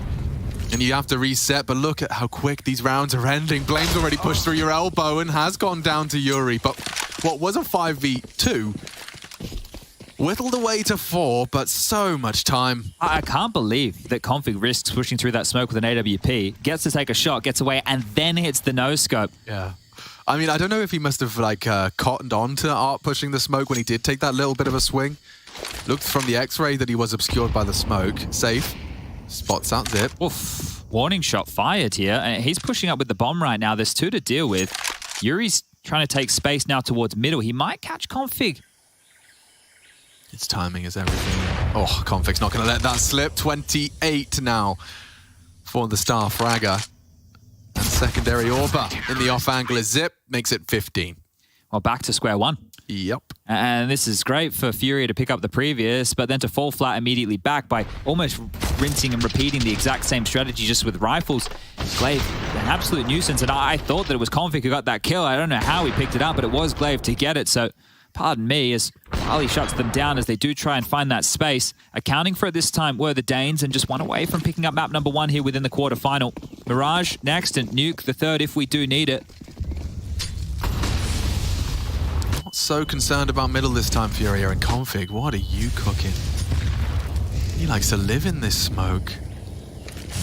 Keserato making it very clear, very apparent. He's not assumed that there's anyone occupying it. Config is being so naughty here. Oh, well, he decided he'd like to let them know. Baits them in, confirms his presence, and finally has shut down drop. There has been an AWP exchange, and now Zip has been called upon. Should be able to be good for the first, and not the second. Through the smoke, Safe slaps him. That was the bomb. That will force a rotate. No, I say rotate, it's Glaive who's already got there. And you know, Blame is traditionally a B holder as well, right? So this is now whirring into the minds of Furia here. They've got Keserato and Yuri still alive alongside of the AWP of Safe, and they're just hitting the brakes right now, hoping that there is a bit more aggression coming on through. Blame, during all of this, has bided his time and been actually able to pivot on back. He's playing passively on the B site. Glaive now tasked with A. And the question is, how far forward does Glaive go? Does he want to search out for info and just allow Blame to sit and wait? He's moving over towards Donut now, so you can see him piecing this one together, grabbing more and more information to feed towards Blame to let them know if the attack is likely coming. Neither team with a lot of utility. One flash for Blame, one smoke for Quesarado right now as Quesarado and Yuri are worming through Cave. It's all on Blame. He can win this. He certainly can, and this is the angle that they've been caught out with before. Oh, gets the first and is shut down. That should leave room for a bomb plant. Glaive should really give this one a go. It's pretty winnable as far as a 1v2 situation. Has them both defined, has made steps. Looks like he's been heard. They're considering both of his entries. Points, don't seem too concerned about CT. Here comes Glaive. Quesarado, the healthier of the bunch. Safe likely to take first contact, and he will have to give it a tickle. Oh, full defuse. No one's committing. No one's committing. Oh, falls off it. Just in time to make it a 1v1. Tries his luck again. Just Glaive has... Oh, he's given it up. Was so concerned. Quesarado, the double cave play. Extends play. Nice shooting. Glaive goes down with the bomb. Takes everyone with him. He's got plenty of cash in the coffers, so that is a little punishing.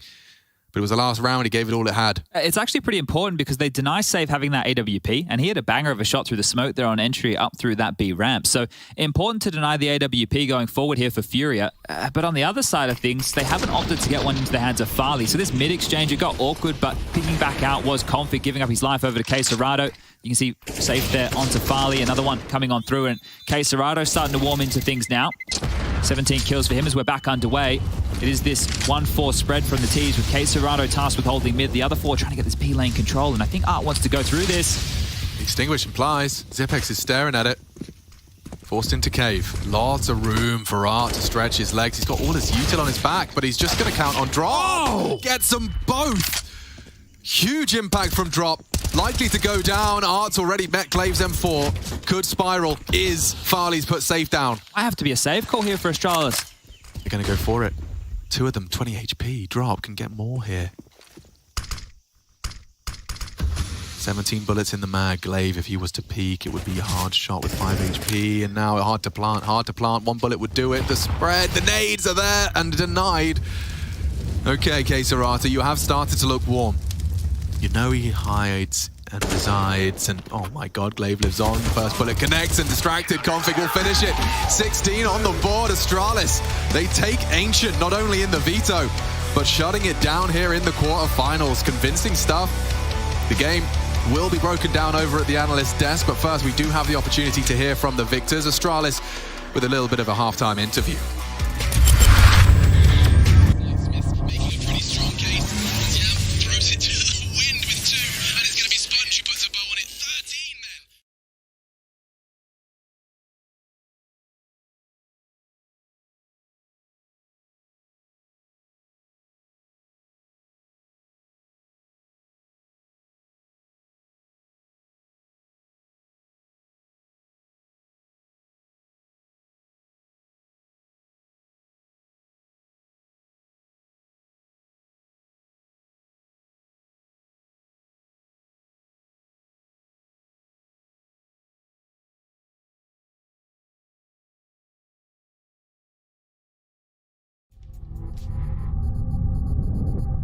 What the hell?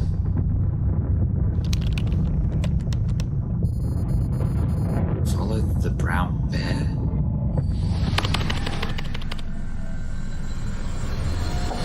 Who is it?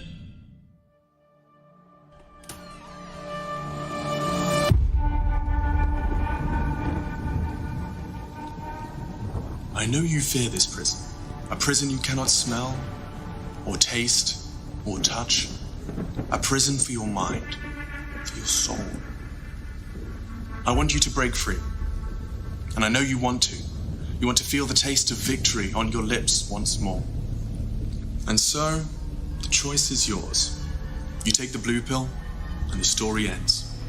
You wake up in your bed, and you're coaching that spawn-based Counter-Strike you've always been dreaming of. Or, you take the red pill, and I show you how deep the casting rabbit hole goes. The team you're coaching? Cloud9.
Hey Future Pros!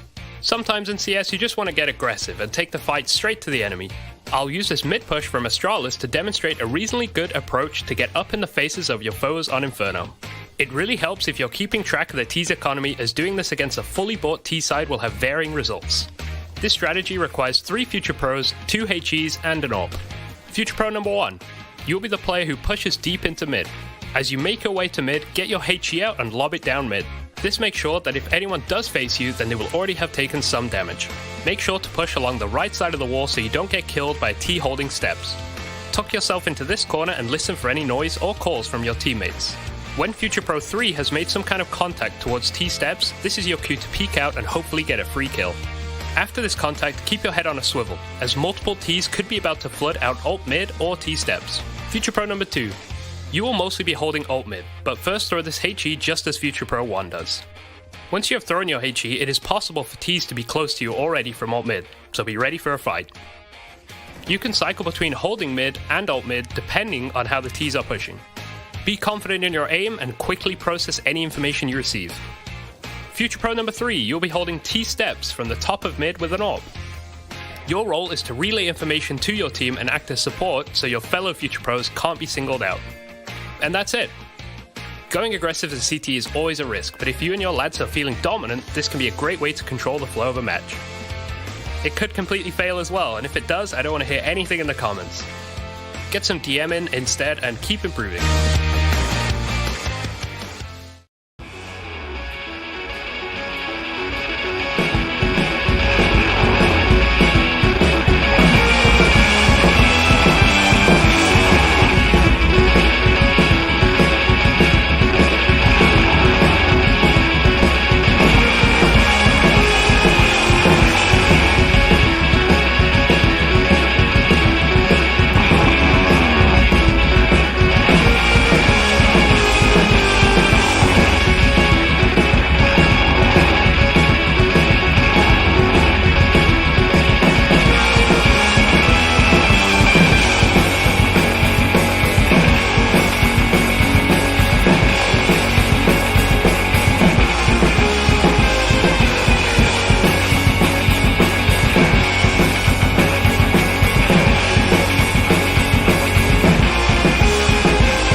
Name 3 CS coaches.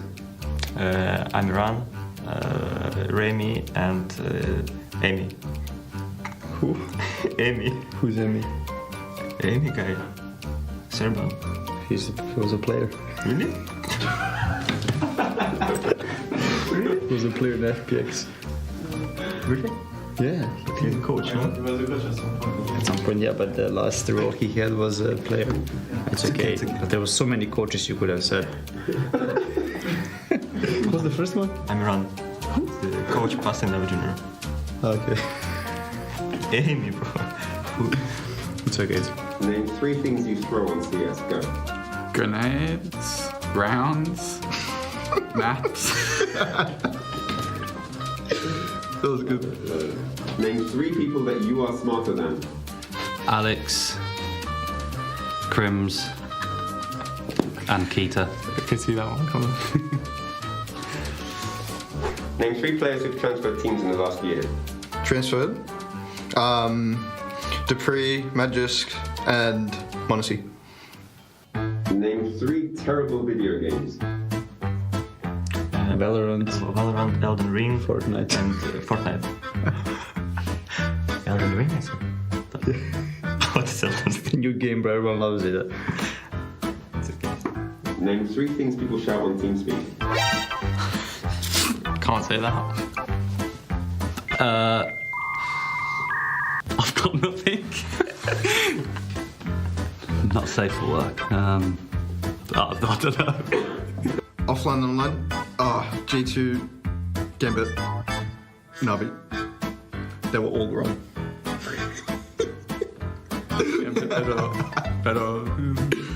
Name 3 things who are better online than offline. Gambit, Heroic, LFO. Nice. Very nice. Alex, name 3 websites you visit often. HLTV, Twitter, Facebook. There are other social media platforms that are available. Name 3 items of utility.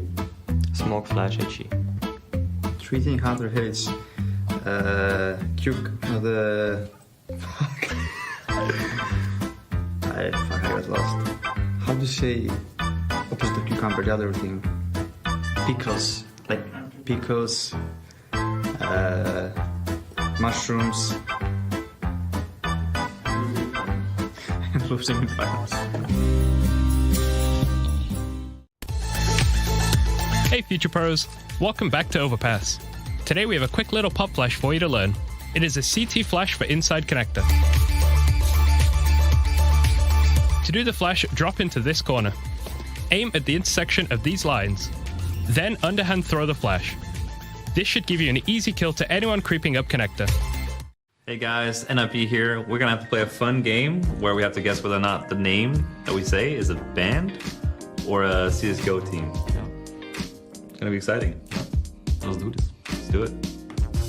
All right, I'm gonna start with this one here. Yeah. These Nuts. These Nuts. Is that a band or a CSGO team? This is a really tough one. Yeah. Yeah, I'm gonna have to go with a CSGO team.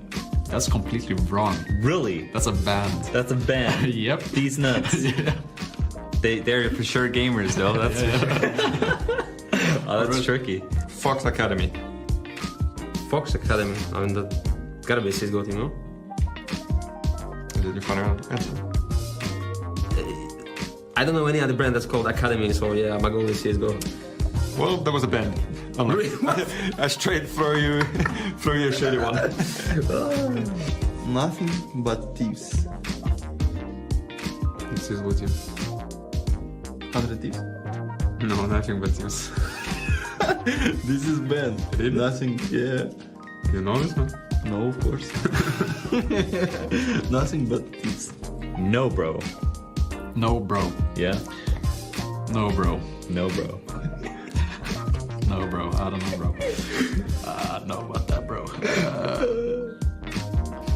A band called No, Bro. No, bro. Why would you choose that? That's more like a joke name for an open qualifier. Yeah, I'm gonna say CSGO. Yeah? Yeah. Yeah, I would have said the same, but it's actually a band. Oh my god, dude. Why, dude?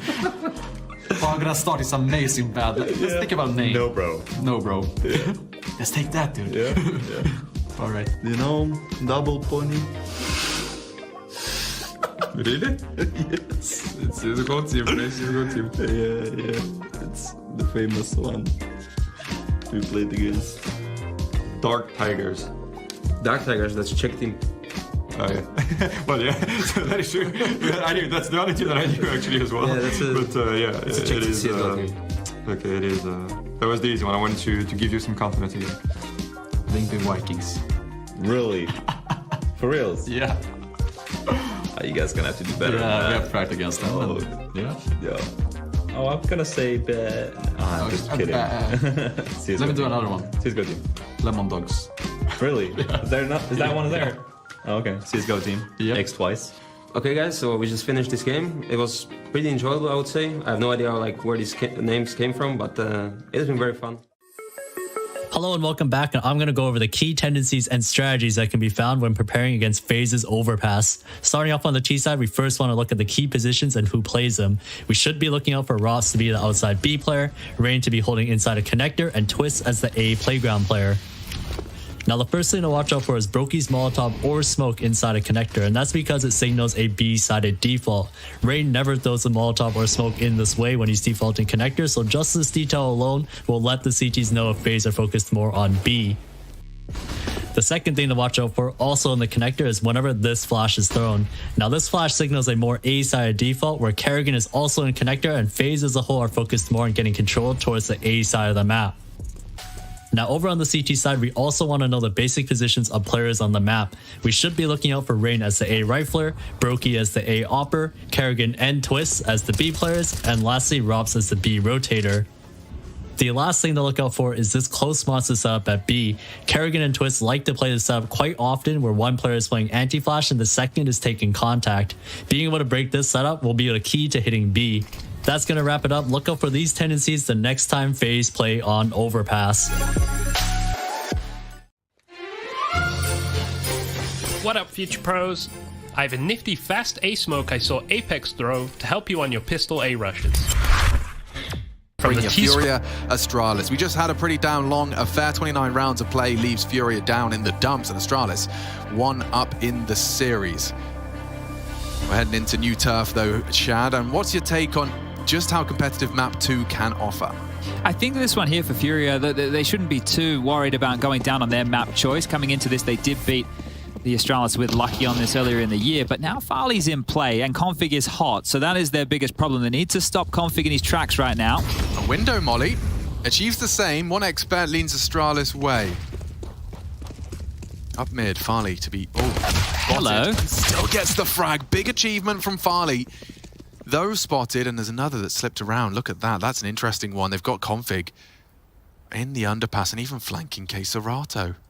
I'm not sure if they know this is completely clear. Queserato right now with his crosshair position seems that he might be ready for a flank or two, but if Config keeps going around the world, Zip might leave the B-bomb site. Gonna get weird and Zip...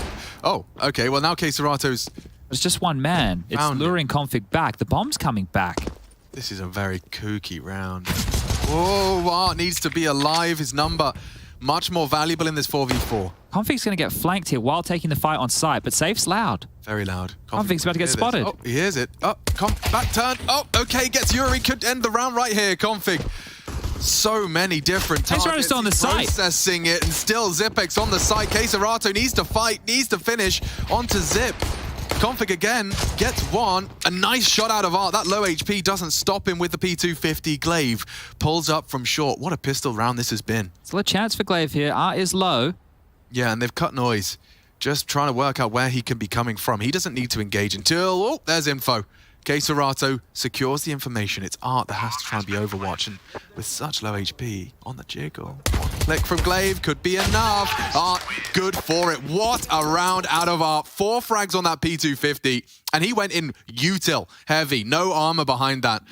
Very impressive from the in-game leader. Yeah, and this is one of the things I was talking about, keeping a lid on Config. Well, he still gets to have 2 within that round, but Art as well. It's not like he was any slouch over there on Ancient. He was finding impact. He was quite aggressive here, and a massive round from him. You could see all those engagements, right? He gets the trade onto Farley after drop goes down. Those 2 are absolutely beautiful, and the final onto Glaive right there to close this one and get the pistol underway for Furia. The force buy back in, and this one, Astralis wants to be competitive. They're up, they're over, they're pushing. Are we still in Ancient? CT's battling for middle with almost 3 players.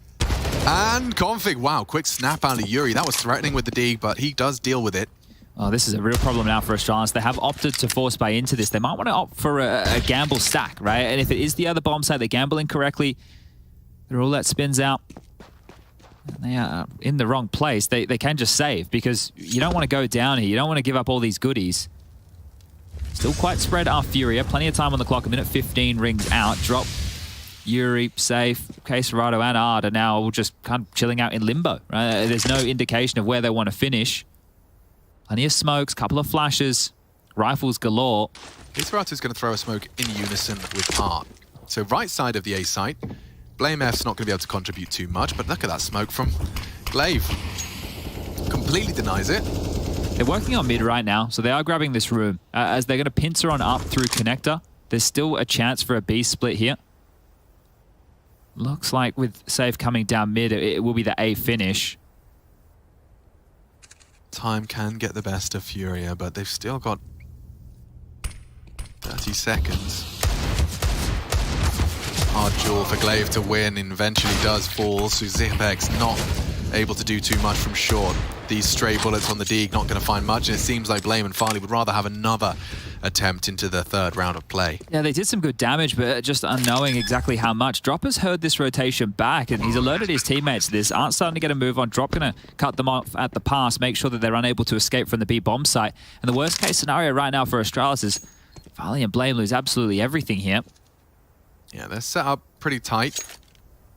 They are hunting indeed. One of the issues here with this hunt is if they do lose the weapons, I think they're just going to send Art in here. He's changed out guns with drop. Is if they give over a rifle or two, that would be a very, very bad move from the Brazilian side. A bomb now. 5 or so seconds till this one detonates, and then the sound cue to push. Oh, confirms he's on the bench.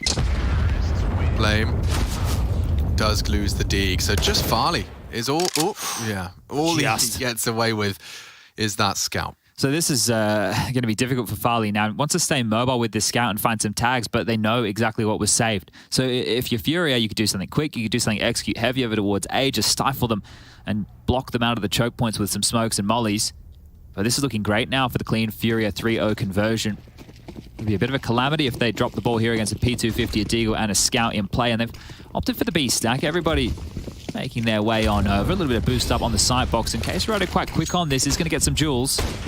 Yeah, well, he has the Scout and spots one out. Caserata will force Glaive out. And executes him. Prepared for another here as well, that close nade. Oh, Config, very nice. That AK could fall into enemy hands as well, unless Art's willing to try and defend it. Look, they're closing in on that retrieval. Someone needs to go back and get the bomb here from Furia. They could already start the 40-second timer, but they're still trying to grab space. This might get out of control, Alex. And yeah, because now the Scout's over on towards CT. Missed his chance. And there's the AK in Config's hands, so watch out for him. Oh, very noisy on this. Thinks better of committing. There's 3 now on the other side of that smoke. Bomb's still coming just now as well. City smoke will be starting to fade any moment here. The nade not going to do too much damage whatsoever, and Config's in position. Config's actually got the AK. Okay. Well, that's it. Crisis averted. No dramas now. They should be able to close this one down. Safe and are low, but... Safe would love to live. Captain we all. Yes, yeah. Living his best life. Gets it across the line. 1 HP for Yuri now as well. They really do have to get away from the bomb explosion. Zip should try and save this, right? Even with the next round of play, 2,900 as the loss bonus. Blame's going to be pretty light on. He opted to buy a Deagle just there. Is it in Drop's interest to force the issue at all? Oh, maybe definitely not now, because Farley's taken Yuri's weapon out of the round. See how far this one blows away. Art's gone down as well here. Oh, another does go down, and they will at least completely exhaust Astralis' save. That AK does not get maintained. Yeah, cleaning house right there. So good stuff from Furia. They lost a lot of bodies in that, but they also make sure Astralis don't carry anything through. Now, Farley has been saving for the AWP, and he's going to pull it out on the first gun round of play here. 6.5k to splash his cash, and can have Kevlar, nades, everything he needs to operate into the first gun round. Diffuse kit for Config as well, so it is a full buy for both squads. Safe into his big green as well. Oh, just got flashed off the strafe. Config will have to commit to this line now, and it's a duel that... Oh, the flash indicates they're coming. Yeah, just as easy as it came, he's gone. Yeah, that was way too easy for Drop there. And this is the thing, they went for a two-pronged kind of mid-defense. There was no window smoke. Gunny, and we've lost an Astralis defender immediately. And none other than that, it's the prize winner in Config. Yeah, I think now for Furia, this should be some pretty simple Counter-Strike. Regroup, use your number advantage, use your util advantage, go for a bit of a set pieces. Astralis split up into a 2-2. Glaive is starting to search close towards A-Ramp and bringing Farley alongside for the journey. That's the fight. That is the fight. Caserata goes super wide. They're pushing B at the same time here, so 2 points of aggression for Astralis taken. Zip is calling this clear. Blame can stay perched or rotate back. Furia, the hesitation is going to cost them. It is, and now more bloodshed on the ramp. Farley pulls the trigger onto Art.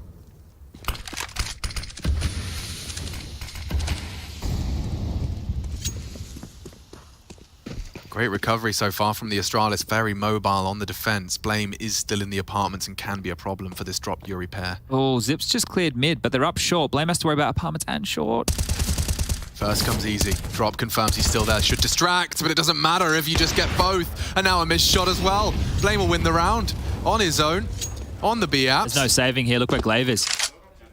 Yeah, that's just not happening. Loud about it. Safe. Puts his head through. Glaive happy to collect. And maybe even 2 orbs. Yeah, thinking about it. Okay, that's curious that they've gone for double orbs this early as well right there. So picked up the secondary. Now, I think that'll go into the hands of Config here. He is going to get that one picked on up. Now, this started so well. Look at this free kill. That was it. That's how the round started. And you're thinking at that point, if they just regroup, but Glaive gets one back, the Shadow advantage, Farley gets one back. They're just getting picked apart here with no trade available. And that's one of the things for Furia. They're trading throughout the group stage. It wasn't fantastic. Normally, Art gets them some space. He either dies or gets the opener, right? And they're able to work their way into this. But it's going to be BX, it's just Zip. It is just Zip. Wow. Zipex is going to be tested, but he's a veteran at this position. Tidy for the first. In now. Problems for Astralis. Double orb retake. Yeah, this is the opposite of what you want. Nice smoke gap on it. Do you really want to go for this? They should call it off. This is going to give away a lot, and they're just going to find themselves with no cash going forward here. Even though the loss bonus next round is at the 2400 mark, you don't have enough residual right now. Blame is the only one. Util is threatening. Safe still handles Glaive. Finds safety, and yeah, they will have to call this off. It's just too many resources. Losing 2 AWPers on a retake is just not the one you want. Farley overstays his welcome. Yeah, they've given up so much here. Blame can drop one in the next, and Zip can buy. Config should be able to likely get out of Silent Stem 4 here as long as they stay alive, but starting to hunt 3 over in towards the market position. Config's AWP now noted. Trying to find the kill here, so Config, aggressive maneuver while retaining the AWP. Yeah, it's in his character for sure. So they will be able to make this one work. It's not as bad as I forecast here. The loss bonus has helped them to get out M4s for everybody else. So no dramas here. And you can see what's happening, right? There's no way. Unless Zip gets a multi-kill, the retake on this site is going to be so difficult. Good impact from Safe and Drop here to deny this secondary AWP. Farley will get that one back. The buys are coming on through, and 4-1. Furia hot out the gates here.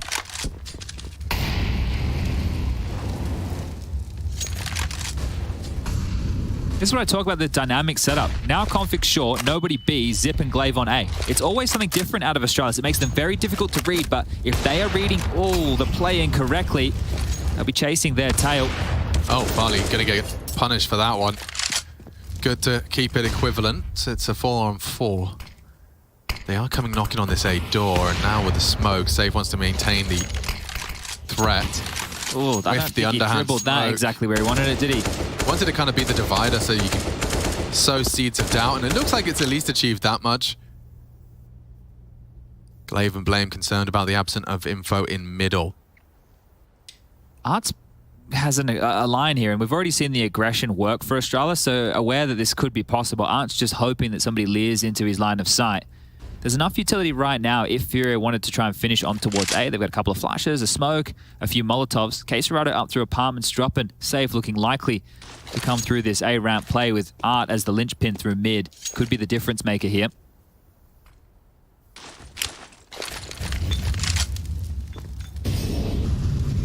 Perfect utility.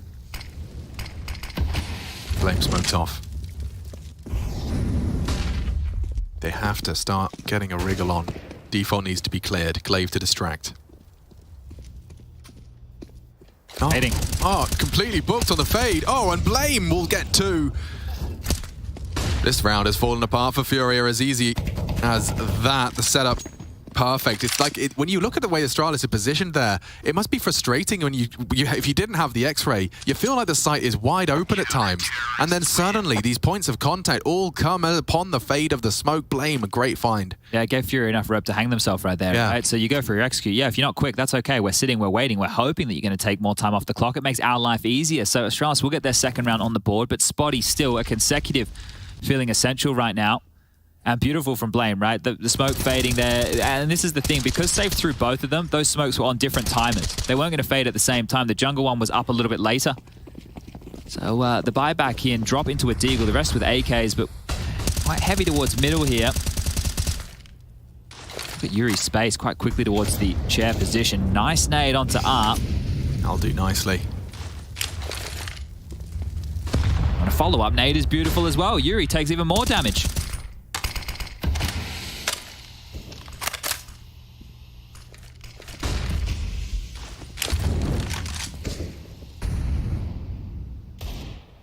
Lots of players just around the corner of Config's short position.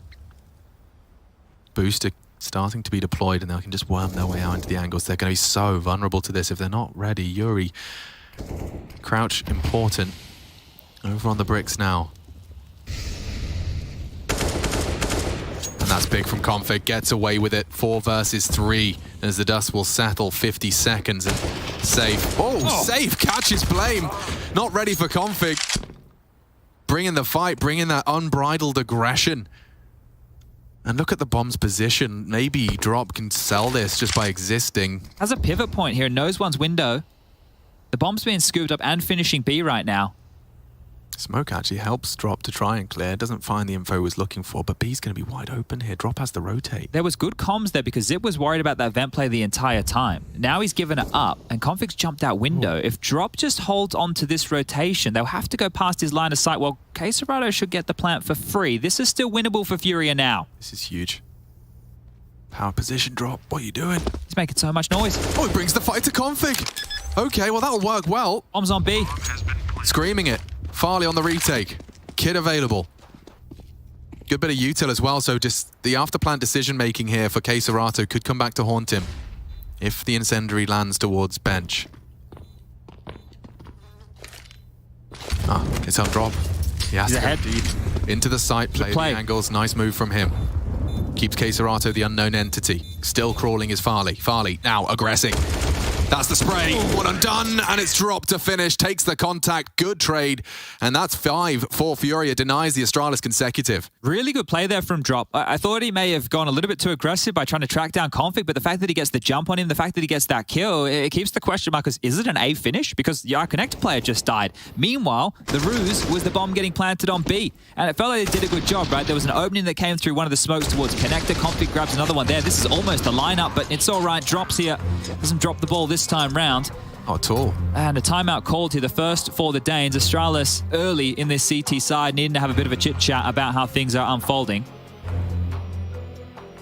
Can get a buy. Blame's already into an M4. You can see a bit of conversation going on there. Just even taking a sip of water, just a breather necessary. Config can buy an M4 as well. Farley could have done the same, but he's actually bought into a Deagle. So it might just be Blame with the hero M4. The rest to take something a little bit lighter. Then with the 2400 into the next round, go for a buy, and maybe an SMG would be the best Blame can muster. Safe guns are always still possible here as well, but this gives a chance for Furia and Art to set their sights on how they want to approach round 8. The only issue I can foresee is if they go for something stompy and quick and walk into a multi of Blame. If they do, just continue to... Oh my god, they are running in towards the A ramp. Blame gone mid, so Art will get the info. Looking the wrong way. Art loses his life, does some damage. Blame only with 19 for the rest of this round. He's already tucking back into jungle.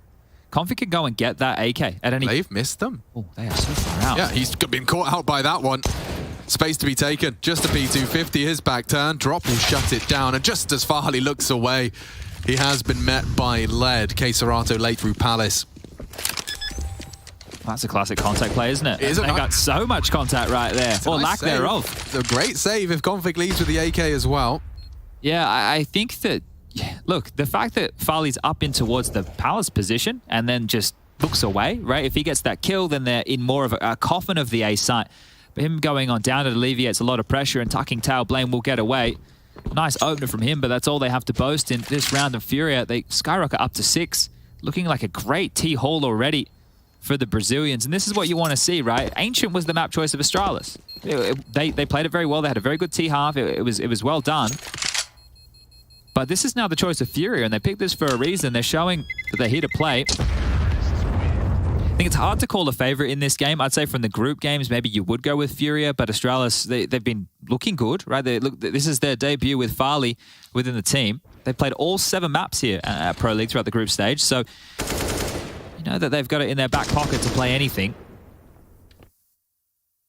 Now they need to make one of these dynamic calls I'm talking about stick, because they've had differences in plays. One of them that they pulled off earlier was that round where Zip was in the site, so it worked for them, but they need some consistency. I spoke about consecutive rounds, while the two haven't come consecutive at all. And mid, rinse and repeat. Blame hyper-aggressive on ramp. Hyper-aggressive and punished for it. The pop flash clear. Glaive, trajectory implies sandwich, and that's the end of him as well. Serato is bullying them. Only Farley on CT. Does, but drop down, the bomb down too, but Config's fallen. And oh, Farley, yeah, he's gonna have to try and really have a hero moment here, and it doesn't last long. Builds upon his first with a second. Just Zip hanging out, wondering where the 4 teammates he had have gone.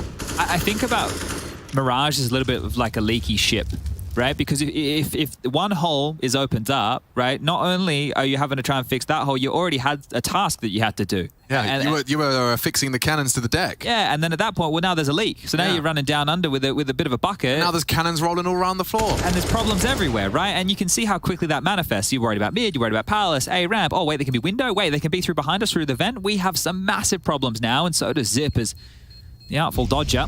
It is a common clear, dare I say it, on the save, but he's... Oh, he's got him. He'll take 3 in the round, but it's more important, 7 for Furia. They're heading towards a 1-out T-half. The finances are funky over there. Yeah, I would say, like, well, I was going to say maybe just a half buy here, but Config's gone for a hero AWP because there's a certain point in a map, look, that has a slight CT bias, right? 9, 6, 8, 7, pretty much half of the course in a map like this. You want to hit the big red button and go, guys, I know that we're only going to have Famises or MP9s, but we have to start to buy. And it looks like Config's thought exactly that. He's going to go into the AWP. We'll be able to afford into the next, but this is the impact. It needs to be felt. This can't fall flat. They are there. Peeking under. Thinks better of it. Yuri is present. And Yuri can be very scary on this T side. Partnered up with that of cserato, this time in Palace. They got a 3-man mid-prong. cserato happy to drop some threatening util. But, I mean, this really is just a question of what can Config get done, right? I mean, the round shouldn't be too threatening. Yeah, the thing is, if he gets the first kill and then is able to reposition and find a second and Furia take their time, as they are right now, then it could spiral out of control. They have so many bodies towards middle here, and there's B aggression coming on through for more info, so they can start to piece this puzzle together. If Config gets up towards Ticket... Hold up a second. Drop? Not looking. Didn't see him. Does it just can't finish off Zipex. But there's something, and immediately they hit their W key. Config, if they do... E-split looks nice here. Oh, yeah, it looks perfect. Config's out of play. It's just Zip. It was Zip. It was. That was the round. Yeah, all right. Well, I enjoyed that one. Don't know about you. 8 already for the Furia boys, and it's only going to get worse for Farley. He's been shut down. Config's not going to try this round. Yeah, he's a little bit close here. Now, as I mentioned, with the loss bonus where it's at, he will be able to buy next round by virtue of that 3,400. So not the end of the world, but I'm sure Farley's sitting there licking his lips going, hey, I would like that one next round, please, Mr. Config. I didn't watch enough of the anime to be able to make Captain Levi references. He's from the Attack on Titan. I do see the resemblance, yeah. And he was a bit of a badass from... Who are we talking about? Farley. Oh. You see what I'm saying? Sorry, I didn't realize. I'm with you. I just assumed all of us were making the connection. No, you've made the connection and brought it up. Sorry. Yeah, just a bit of a Captain Levi vibe from Farley. And I was trying to like think, does Captain Levi lick his lips at any point? Is he eating people? We're asking the wrong... If Rush could chip on in now, he could definitely help us. I'm sure there's a lot of our viewers at home. And Ent, I think, are big Attack on Titan fans as well. So maybe we'll have to ask them when we see them. And his second name is Ackerman. Levi Ackerman. That's a pretty good fake nick for Farley. He could be Levi Hackerman. In the Matrix. Just a workshop. Just a workshop. Yeah, all right, look, we are working with it. We'll see how far we can push that. Now, the double orbs have been maintained. Config even keeping hold of that one, despite his proximity to that bomb blow-up. Oh, he's going to have a lot of cash, isn't he, Config? So he has residual money left on over here. Another timeout called. Trace, the coach of Astralis, now trying to chip on in and salvage this half, right? Because they can salvage this half. A 9-6 in favor of Furia means Astralis can come into the T side. They can win the pistol. They can start to net themselves a bit more of a handy bag. But right now, this is looking like one-way traffic. Things are looking very good for Furia here. It was a bit more back and forth when we were over there on Ancient. This one, not to be the way. What do Astralis have to say? Everything they want and more to contend in round number 11. Pretty standard stuff from Furia, right? They've just been operating with the top mid smoke. They apply a bit of pressure. They drop on back. They pip the gap, and away we go. Config in window. Farley's AWP over towards B, and there it is. Top cat smoke, a couple of flashes. Art jumping on through. Config wants to stop this. Oh, his Art's dead. Surely looks away. Missed shot. Punished. Config gonna be slamming the desk. Round continues and fast. Lots of nade damage. They have managed to keep Furia at the pass. Zipex, a big contribution. So distracted by the apps, doesn't stop the full push, but does shut down the short prong, and that will slow them down. A cancel call made. Safe and drop, return all the way to spawn. Look where Glaive is. He's already pushed up close ramp here. Right, if he's able to get one and done, it'll buy enough time for the rotation of Blame to get back into position. Glaive still has a Molotov. He still has a HE in hand, and he's actually pushing forward, Alex. Now, does the in-game leader push his luck or sit on back? Looks like it's the latter. Oh, Safe just not ready for that one, was he? Nice shutdown. It drew almost a full rotation. They fooled everybody but Glaive, who stayed as the last responder on this A site, and now Astralis is third, looking extremely likely, unless Quesarado and Drop can pull something magical here. Damage still can be on the cards. Make sure that you whittle down some of those CT purchases, but all in all, it feels like this round has already come to its conclusion. Yeah, I mean, in terms of directing the credit, a full team effort, Glaive does shut down the potential of that 3v4. Bow Config out, right? Yeah. Had that bit of a wobble, but that's such a high-pressure situation that Config's putting himself into. That's where combat AWPing comes into play, right? And it's never easy to do, especially with Art, who is just moving like a madman. I think there's very few players that fit the category and fit the bill as much as Art does in terms of his appreciation and affinity for just finding gaps, floating and flirting with those gaps, the slight lapse of judgments, knowing when people will and won't be addressing parts of the map. And, you know, that leaky ship you were talking about in that example, I think Art's, ooh, they didn't save it. They were waiting there the whole time and don't manage to bring it out. It's not going to cost them too much. 10k right now for safe, so they will be able to purchase. And actually, they've called a timeout over there for Furia. So they understand that they have a very good half already, but 10 rounds sounds a whole lot better than 8. Just want to take a closer look at some of the sticker choices that Config's gone for there. I think he's a big Clan fan and a Dick Stacey fan. Yep, who's coaching Valorant now, I believe. His old Dick Stacey. So yeah, good to see Config showing some love to the Australians, and maybe Config was thinking about joining Big alongside of Gade. You never know. You know, that it might could have been possible. That could have been what he was thinking about doing. Maybe he's a big fan of Gade. And that's possible too. Shout him out.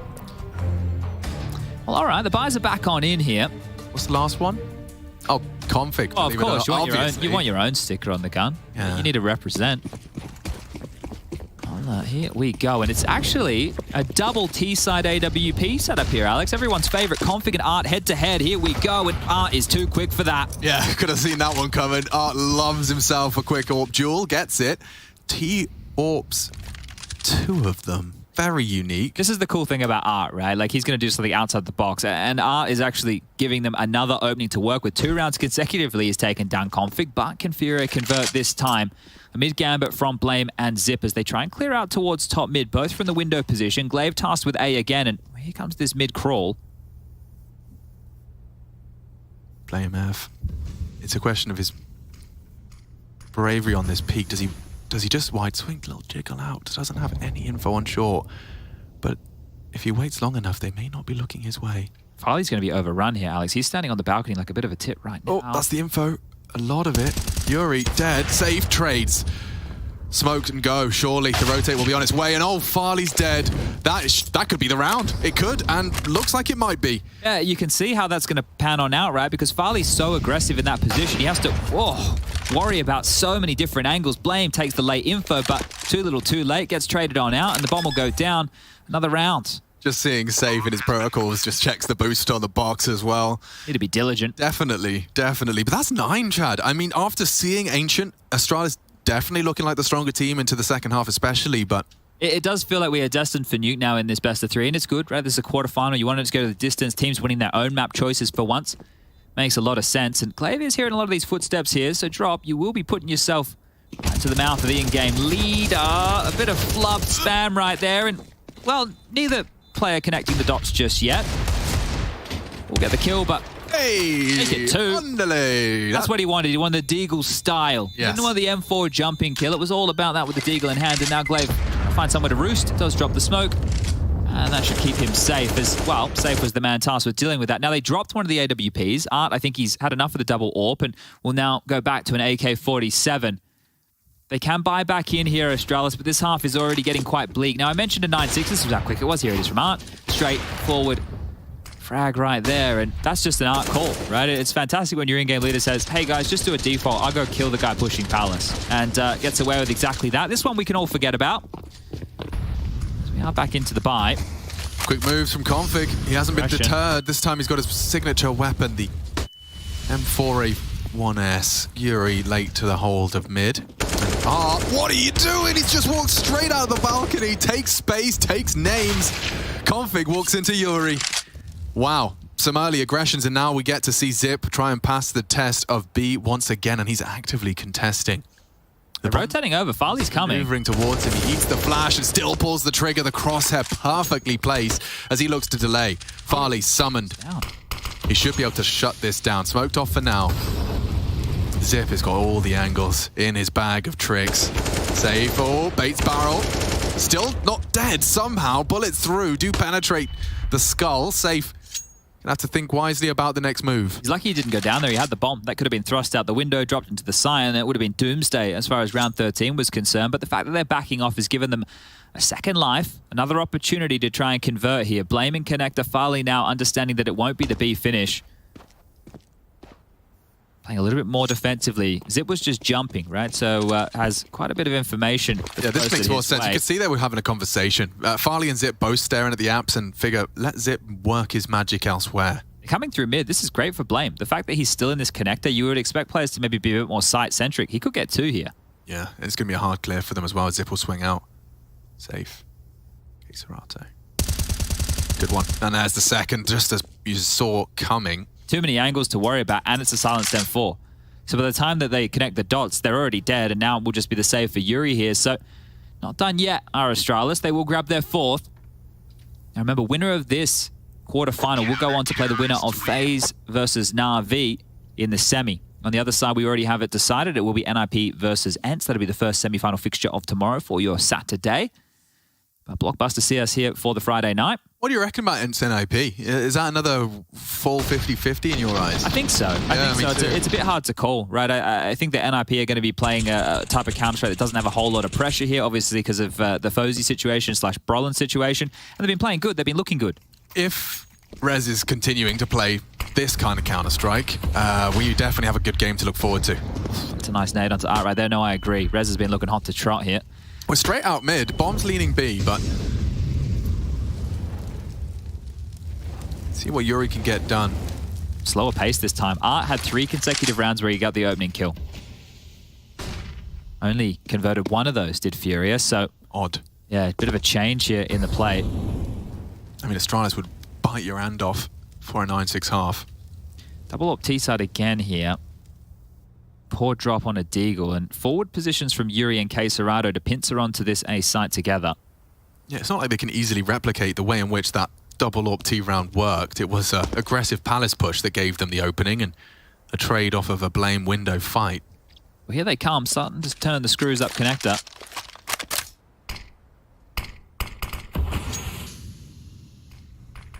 Oh wow, the AWP just jumped straight into Blame. Art trying his luck, and that one does leave him looking foolish. It doesn't feel like the fight, does it? Not with the big barrel sticking out first. Pinocchio's nose. Yeah, well now Art is lying on the floor. Blame, good find. Drop, doesn't able to contribute anything. This is a whitewash. There's nothing left of them, just Kisarato. And he's been hunted down. Faffin with his weapon. He'd have to hit the quick scope onto Zip, and that's just not to be. Over the scope he strikes. And the Danes definitely getting a competitive half out of this after all. Yeah, they're salvaging this. So the 9-6, as you mentioned, and we spoke about it a little bit earlier, they'll be happy to walk away with this. Now, last time when these guys played over there in Katowice, I just want to double-check the scoreline of that one because I think it was a similar first-half score that we saw, and then Fury, once they got onto the CT side, were able to close with ease. So this is where you take a look and you wonder, well, is it just all for show, right? Are Fury going to pull their socks up when they get towards that second half? Yeah, it was a 16-11 scoreline on Mirage when they played back in Katowice, and it was in the first half. Oh, hold up, we're at the end of the first half here. Yeah, we are. Serato. A lot of space taken. Conflict's been summoned and gets to his power position just as he needed to. Cuts down Keserato. Drop, unable to trade. Art can and will. Strikes from short. Lots of space now into the B site. Zip has to keep his head on a swivel. Multiple targets, multiple problems. It's Furia that leave with an advantage, albeit low on health. Farley to retake. Glaive arriving late. Great smoke, isn't it? Nearly on the lip as well. Heavy advantage. Trying to change that is Glaive. Out the smoke. Fully blind, but unspotted. Safe is going to be very vulnerable now. Art dead first. Trade is there. It's all on to Farley. Can he save them? Can he secure that sick? The first is there. He's got time. He's got a kit. I just said it. Good. Holding. Yuri calls the bluff. Baits the shot. One last chance. One last click is all he gets. Buys the time well, and Yuri makes it 10. Feels good for the South Americans. They want to go to nuke, and we'll find out if they can get there as we return from our break.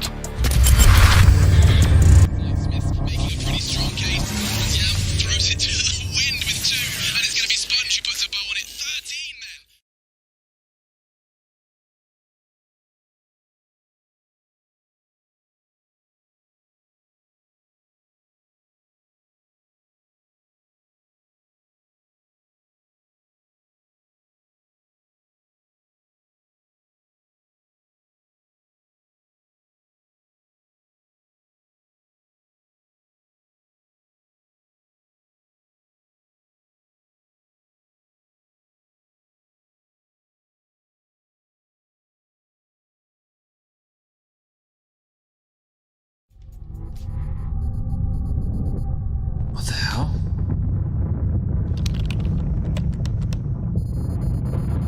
Follow the brown bear?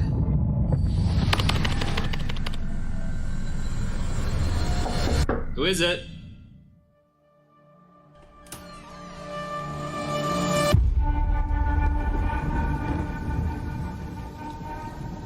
I know you fear this prison. A prison you cannot smell, or taste, or touch. A prison for your mind, for your soul. I want you to break free. And I know you want to. You want to feel the taste of victory on your lips once more. And so, the choice is yours. You take the blue pill, and the story ends. You wake up in your bed, and you're coaching that spawn-based Counter-Strike you've always been dreaming of. Or, you take the red pill, and I show you how deep the casting rabbit hole goes. The team you're coaching? Cloud9.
The coach, making sure they are centered and ready. 6 rounds required on this CT side. A pistol would be a leg up, that's for sure. And Glaive pulling the strings for Astralis has summoned Zip and himself with a full bag of tactical grenades. Yeah, Furia have looked like the better team so far here, and not just the scoreline reflecting that. Some of the rounds that they lost, it was even with number advantages. So Astralis have been holding on. They've given themselves something to work with and working over towards A on the pistol round. Smoke's lined up. K-Serato and Safe to receive. The rotation of Drop and Yuri is quick, and away we go. Gets off safely. They are committing. Bouncing.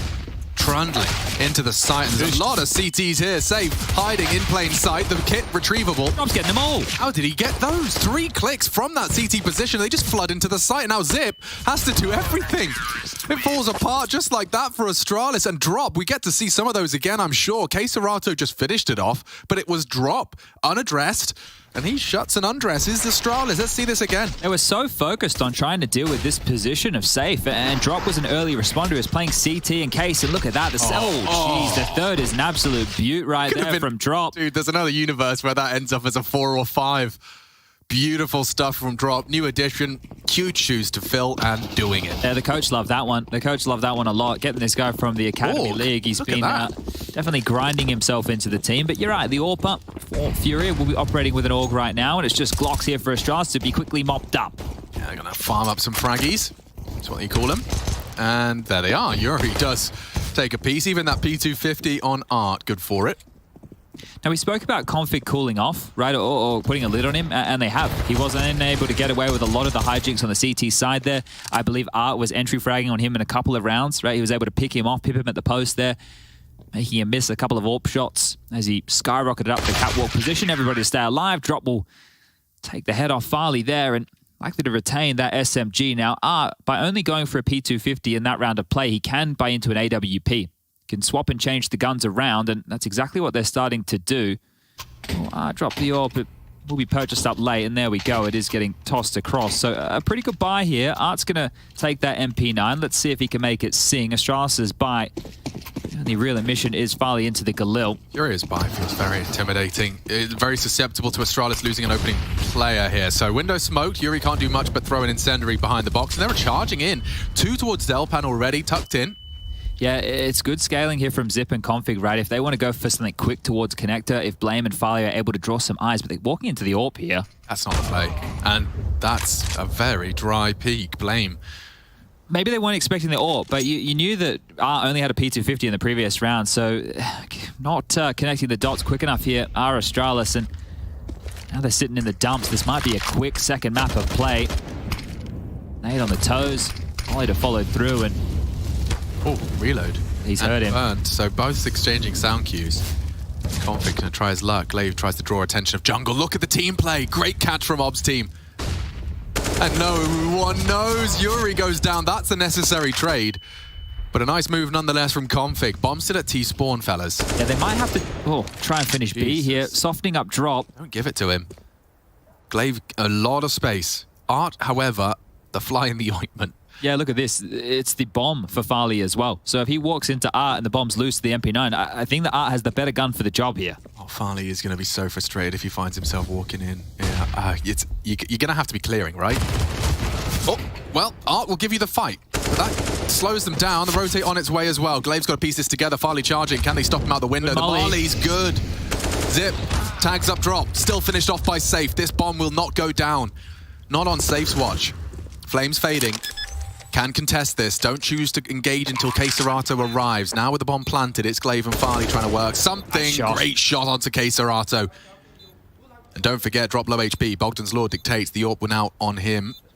It's safe to try and close on this AUG. And closing the gap. Glaive to be hard cleared here and not looking the right way. It's great from the Danes. A 6th recovered, and Farley, the triple. That duel, Art versus Farley, determining so much of the outcome of that one. That's crazy. You feel like Art in that position should have been making that kill every day of the week. The bomb maroon, there's no way back in, but Farley with the necessary frag right here. And this was great. They even bait out the shot from Zip there. But that kill from Config, I didn't think it was going to lead to much. But what it led to was Art being the only one on the B bomb site, right? So it actually came into play here. Config's frag in mid, able to get them something. Art up over, just chilling right now as he looks to peer on over the smoke. Nobody home. The Molly not flushing anybody out from the couch cushions. Oh, yeah. Out safely. Config spotted. Is he really going to jump back up here? He is. Oh, wow, that's naughty. Art has posted as 19th, and it's on to Config. You want to call him off. You have to shut him down. A flick missed. A second attempt. Come on now. Don't keep giving him the chance. Safe.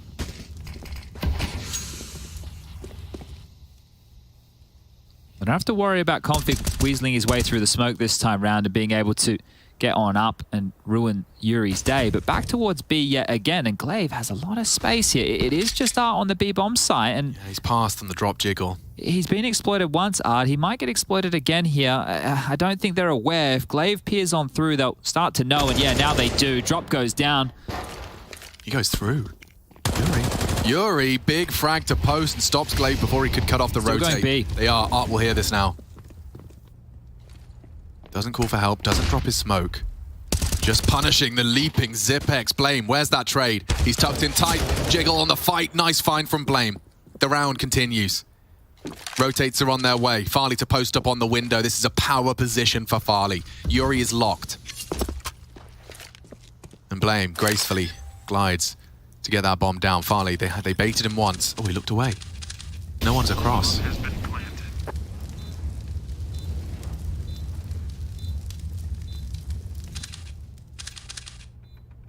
Paranoid now. The cut of the noise.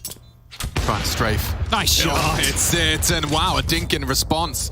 They know where they're coming from now. Farley and Blame ready for trouble and handling business. Another high impact round out of Farley. That's ridiculous. That's 2 rounds in a row where Furia have a clear number advantage and they're just unable to hold on in. It's the B bomb site that's falling apart here at the seams, and that was a forced investment from Furia. It is just going to be back down to pistols now as the Astralis have a real opportunity to try and close this lead on down. A 12-7 scoreline now, most likely going to become a 12-8 as it should be a full eco here from Furia, and I was about to say it was, as leaving spawn, Art buys into the Swag 7. He's had success with that over on Ancient, and they'll need to do the same again, and they're coming quick, Alex, towards Catwalk. If he finds himself in one of these tight corners, Mag 7 could still do some damage. Safe, position noted, but so are the T's. Connected control given, sure, a possibility, and B, a likelihood. Affections. Yeah, let's see what you got with that Mag 7 then, Art. There are bodies. Blame again, he did the same thing to him on Ancient. Well, he's surely going to get run down here. Oh my God, he's getting 2. It's the only weapon in play. That's the end of that, as now Safe punishes 1. There shouldn't be more, and there's not. Damn, Art knows how to sow some chaos. 2 USPs up against the remaining Danes. If Zip, for some reason, yeah, he's considered the app, so csgo cages himself. Doesn't want to give them a leg up until that bomb goes down. Glaive goes looking into the USP, and now Furia, with only a single Mag 7 investment, could be posting a 13th. It is the Clutch Minister. Has he got it in him? You'd argue it's supposed to be an easy one. AK's fallen into enemy hands. Zip deals with csgo. Yuri last seen short. Zip. Patient and delivers. Astralis do save themselves, and it's Zipex they have to thank. This is crazy. 3 rounds in a row, they've been able to win out, and this time it wasn't even a post-plant situation. The bomb didn't go down. So this B bomb site, once Astralis get in, they ain't getting out. That is huge to pick those up. And look, they're close. Sure, it was only the pistols, well, and that Mag 7 in play. Art definitely made the most of that. But Fury have had opportunities here to start to shut this one down, but only 4 rounds the difference now, and the buy is coming back in. I mean, it's a humbling force, humbling eco. Keeps Astralis with only $100 in their back pocket for the majority. This is lovely, and Blame's going to be a little salty. It's happened to him twice now, right? That's why I referenced Ancient. He was the one who pushed through Cave, right? And goes down to the Mag 7 on Cave as well. Art did the same thing. He gets 2 out of it. Very, very close stuff here, but Zip is calling the bluff, right? Right there, Yuri's expecting him to scale back towards the site, try and get that bomb down, but Zip's allowing the round to play on out, and a huge one. Starting to get fired up now, are Astralis. Timeout was called from Furia here. What's the change-up going to be? 3 through window. No orb. Going swiftly over, and Art wants to take this fight in middle again. Flashed off, config cross. Got him again. And down. He is really they have his number. He's owning in the head-to-head right now. Config has the least kills for Astralis. Yeah, they're quickly grouping back up towards A. They know Art lives on B. Trying to exploit csgo's position. safe. Ooh, getting him a little frisky. There was 4 smokes down on mid and 2 down on A. So there's only a couple of smokes remaining in the server right now, and Safe is fortifying this site. They know that the AWP was holding the line, so csgo needs to be very, very careful here. Art still has mid control, Yuri to chip on in, and it's going to be the A finish. Yeah, Safe's got Palace on lock. He could be vulnerable to the Tetris swing. Blame confirms his presence. They are coming through on Tetris, and oh, an easy frag. Can he get away? Yes, is the answer. Blind as a bat. csgo, a lot to do. Safe continues to build upon it, and csgo from triple. Blame so close to finishing the job, but now he's all alone to try and do so. One tap goes awry, and it's csgo for 13. That smoke came from downtown just to make sure that Blame had no way forward. Beautiful stuff there, and well, those close rounds. We had 3 consecutive rounds where, well, 2 being the high end, 1 being the low end of the Astralis players survived to get them across the line. That clutch, that 1v1 from Zipex. Yeah, this is the sting, right? This is the part that stings a lot here, the fact that it is just going to be pistols, and I think they're feeling pressured to force by the loss bonus at the bottom of the barrel here, 1900 into the next. They know that they can still keep this one competitive against Furia. They bought, and they're heading towards B. It's where the success has been. And it could be pacey. Effective util. Hasn't done damage, but does slow them down. It's the second step, some deep flashes. Art sniffing this one out. They're coming. Ready or not, they're coming. Blame surging out the window first.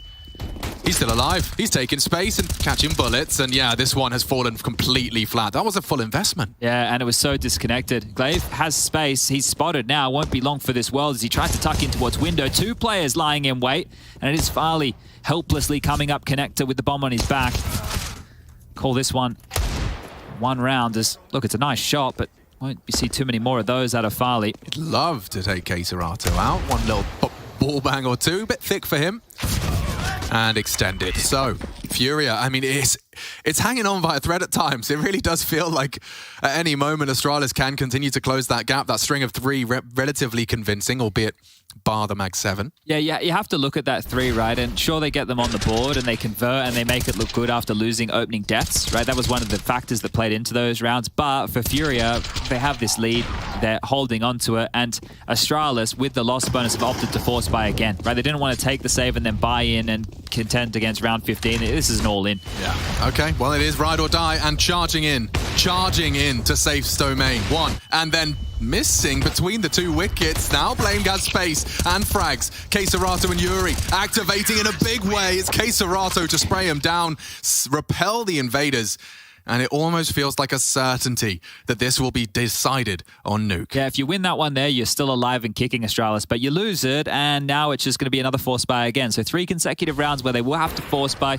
It's a horrible place to find yourself in, but we don't need to spell this one out. Money plays a big factor, and they're just dancing around the sight boxes here, dealing with this. Yuri chipping in, being the thorn in the side, out through the bench smoke. A great aerial little shot just there to show you how it went on down, and no plant sleeve. A scout, a Galil, a couple of deagles, and a Act 10 in play here for Astralis to try and extend play, but if they do, it just feels like it's going to hurt. Yeah, well, that hurts. Flame cut out of the round immediately. And there's pace behind Glaive. Fighting head-to-head with Drop, and wow, that makes the Mac 10 look good. Beats out the Jewel. Start with a defensive one, and yeah, he's going to have to reposition now. He's been spotted out. Nade looks great. And is 100 damage felt. Yeah, this is just going to peter out now, isn't it? Yeah, Art dancing with them. Dicing with death, finding new positions. The Tech 9 may be all he needs. Great at this range. Finish the job. He confirms Zipex is there, and a bit of a shy one. Just safe to deal with business and forcing him out. Zip's got himself a deeg. If he could have just hit that, we would have had a round. It's 16, baby. Furia, they take us to a 3rd map. And in convincing fashion, it was their map and they demonstrate exactly why. I'm looking forward to Nuke, that's for sure. But first, I'm looking forward to an interview. We get to hear from our South American quarterfinalists, Heku, down on the shop floor. Yeah, I'm just giving Art a moment just to hug, to like celebrate the fact that like we are getting to the 3rd map. But Art, I mean, congratulations. This was pretty impressive. I got to hear like some comms of some teams that played against Astralis during the week. And most of the time I'll hear things like, hey, we need to play more aggressive against them because we need to make them feel uncomfortable. You are known for this style. You're known for playing aggressive. And right now you showed an example like how you need to do it. Do you feel like today you played even like more aggressive than usual? I don't really know. Like I was just playing on feeling, and it's like a very tough mind game because they know that we play aggressive, and we know that they know. So what's gonna be their composure? So there is like a lot of mind games going on. So it just depends on the game. Like if I'm feeling the round is good to do something aggressive to relieve the pressure or get some space, or just play passive because we know we have the advantage. It's up to decide on the game. So it's very hard to just say like it's one thing or another thing. It's just a fluid thing. And were you surprised in Vito that Astralis didn't pick Nuke instead of Ancient? No, I don't think so. I think they expected to Nuke be the third map, yeah. And also, they are pretty good on Ancient, so we kind of know that they might pick Ancient. So it was not a surprise, yeah. All right, then. Muito obrigado and good luck. Yeah, obrigado.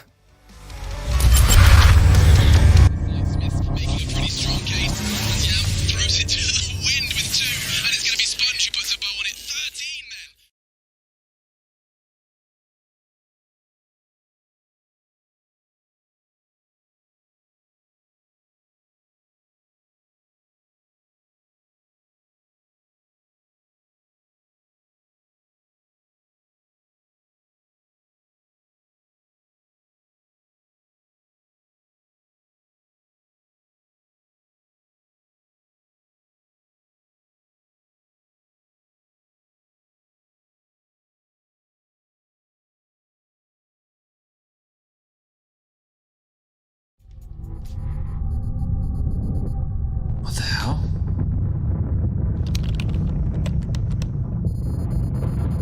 Follow the brown bear?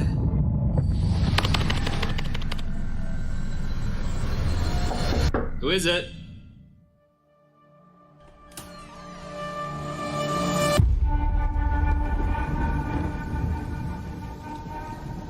I know you fear this prison. A prison you cannot smell, or taste, or touch. A prison for your mind, for your soul. I want you to break free. And I know you want to. You want to feel the taste of victory on your lips once more. And so, the choice is yours. You take the blue pill, and the story ends. You wake up in your bed, and you're coaching that spawn-based Counter-Strike you've always been dreaming of. Or, you take the red pill, and I show you how deep the casting rabbit hole goes. The team you're coaching? Cloud9.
Hey Future Pros!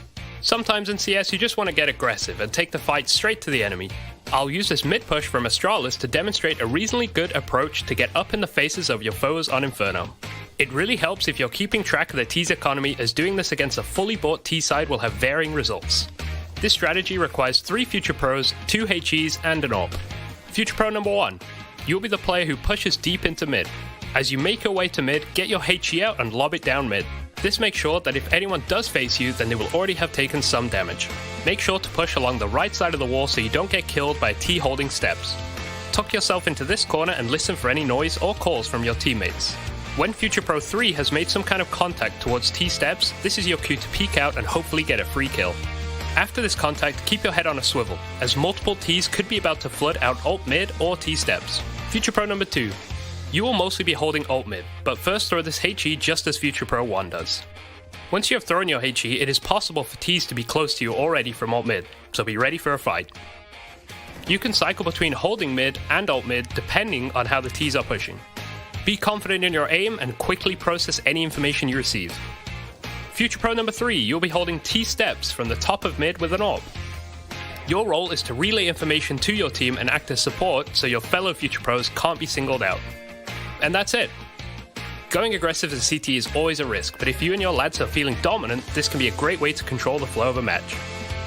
It could completely fail as well, and if it does, I don't want to hear anything in the comments. Get some DM in instead and keep improving.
Name 3 CS coaches.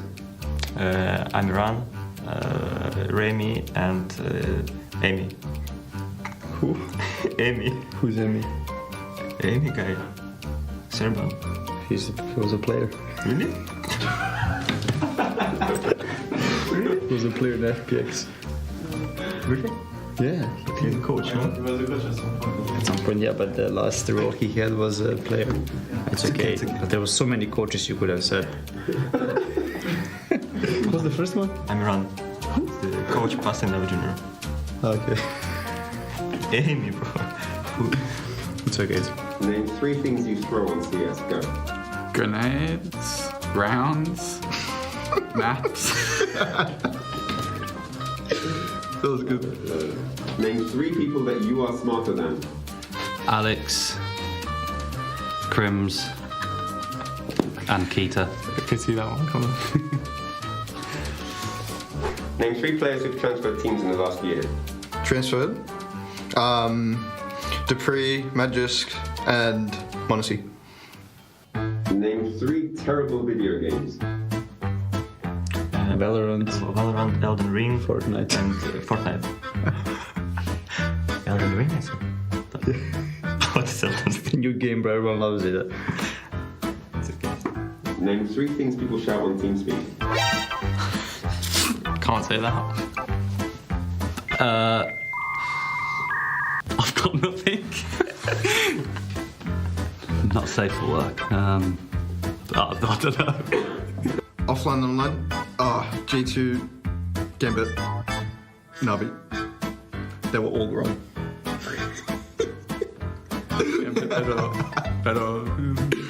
Name 3 things who are better online than offline. Gambit, Heroic, LFO. Nice. Very nice. Alex, name 3 websites you visit often. HLTV, Twitter, Facebook. There are other social media platforms that are available. Name 3 items of utility. Smoke, flash, HE. 3 things Hunter hates. Cube, the... I got lost. How do you say opposite of cucumber, the other thing?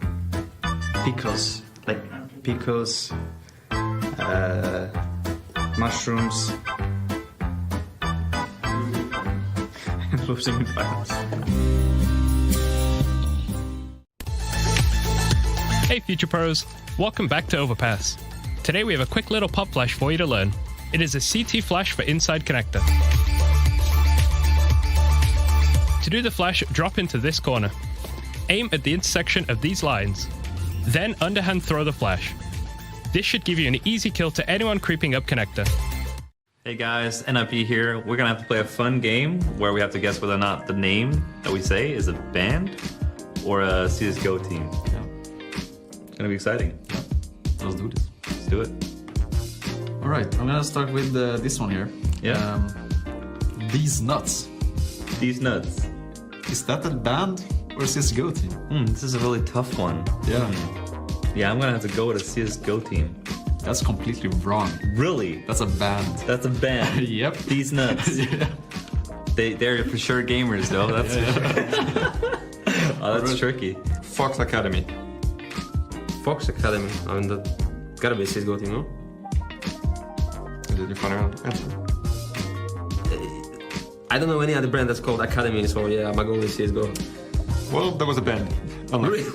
A straight throw you shady one. Nothing but thieves. This is what you. 100 thieves. No, nothing but thieves. This is band. Really? Nothing. Yeah. You know this one? No, of course. Nothing but thieves. No, bro. No, bro. Yeah. No, bro. No, bro. No, bro. I don't know, bro. I don't know about that, bro. A band called No, Bro. No, bro. Why would you choose that? That's more like a joke name for an open qualifier. Yeah, I'm gonna say CSGO. Yeah? Yeah. Yeah, I would have said the same, but it's actually a band. Oh my god, dude. Why, dude? Furia Astralis is amazing band. Let's think about a name. No, bro. No, bro. Yeah. Let's take that, dude. Yeah. All right. You know, double pony. Really? Yes. It's a good team. It's a good team. Yeah. It's the famous one we played against. Dark Tigers. Dark Tigers, that's a Czech team. Oh yeah. Well yeah, so that is true. I knew that's the only team that I knew actually as well. Yeah, that's a. But yeah, it's a Czech it is. team. Okay, it is. That was the easy one. I wanted to give you some confidence again. Lincoln Vikings. Really? For reals? Yeah.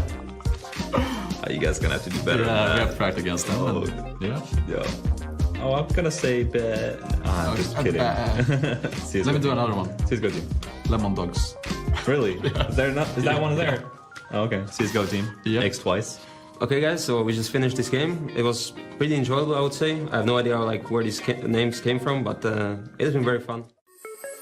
Hello and welcome back, and I'm going to go over the key tendencies and strategies that can be found when preparing against FaZe's Overpass. Starting off on the T side, we first want to look at the key positions and who plays them. We should be looking out for Ross to be the outside B player, Rain to be holding inside a connector, and Twist as the A playground player. Now the first thing to watch out for is Brokey's Molotov or smoke inside a connector, and that's because it signals a B-sided default. Rain never throws a Molotov or smoke in this way when he's defaulting connector, so just this detail alone will let the CTs know if FaZe are focused more on B. The second thing to watch out for also in the connector is whenever this flash is thrown. Now this flash signals a more A-sided default where Kerrigan is also in connector and FaZe as a whole are focused more on getting control towards the A side of the map. Now over on the CT side, we also want to know the basic positions of players on the map. We should be looking out for Rain as the A rifler, Brokey as the A opper, Kerrigan and Twist as the B players, and lastly Robs as the B rotator.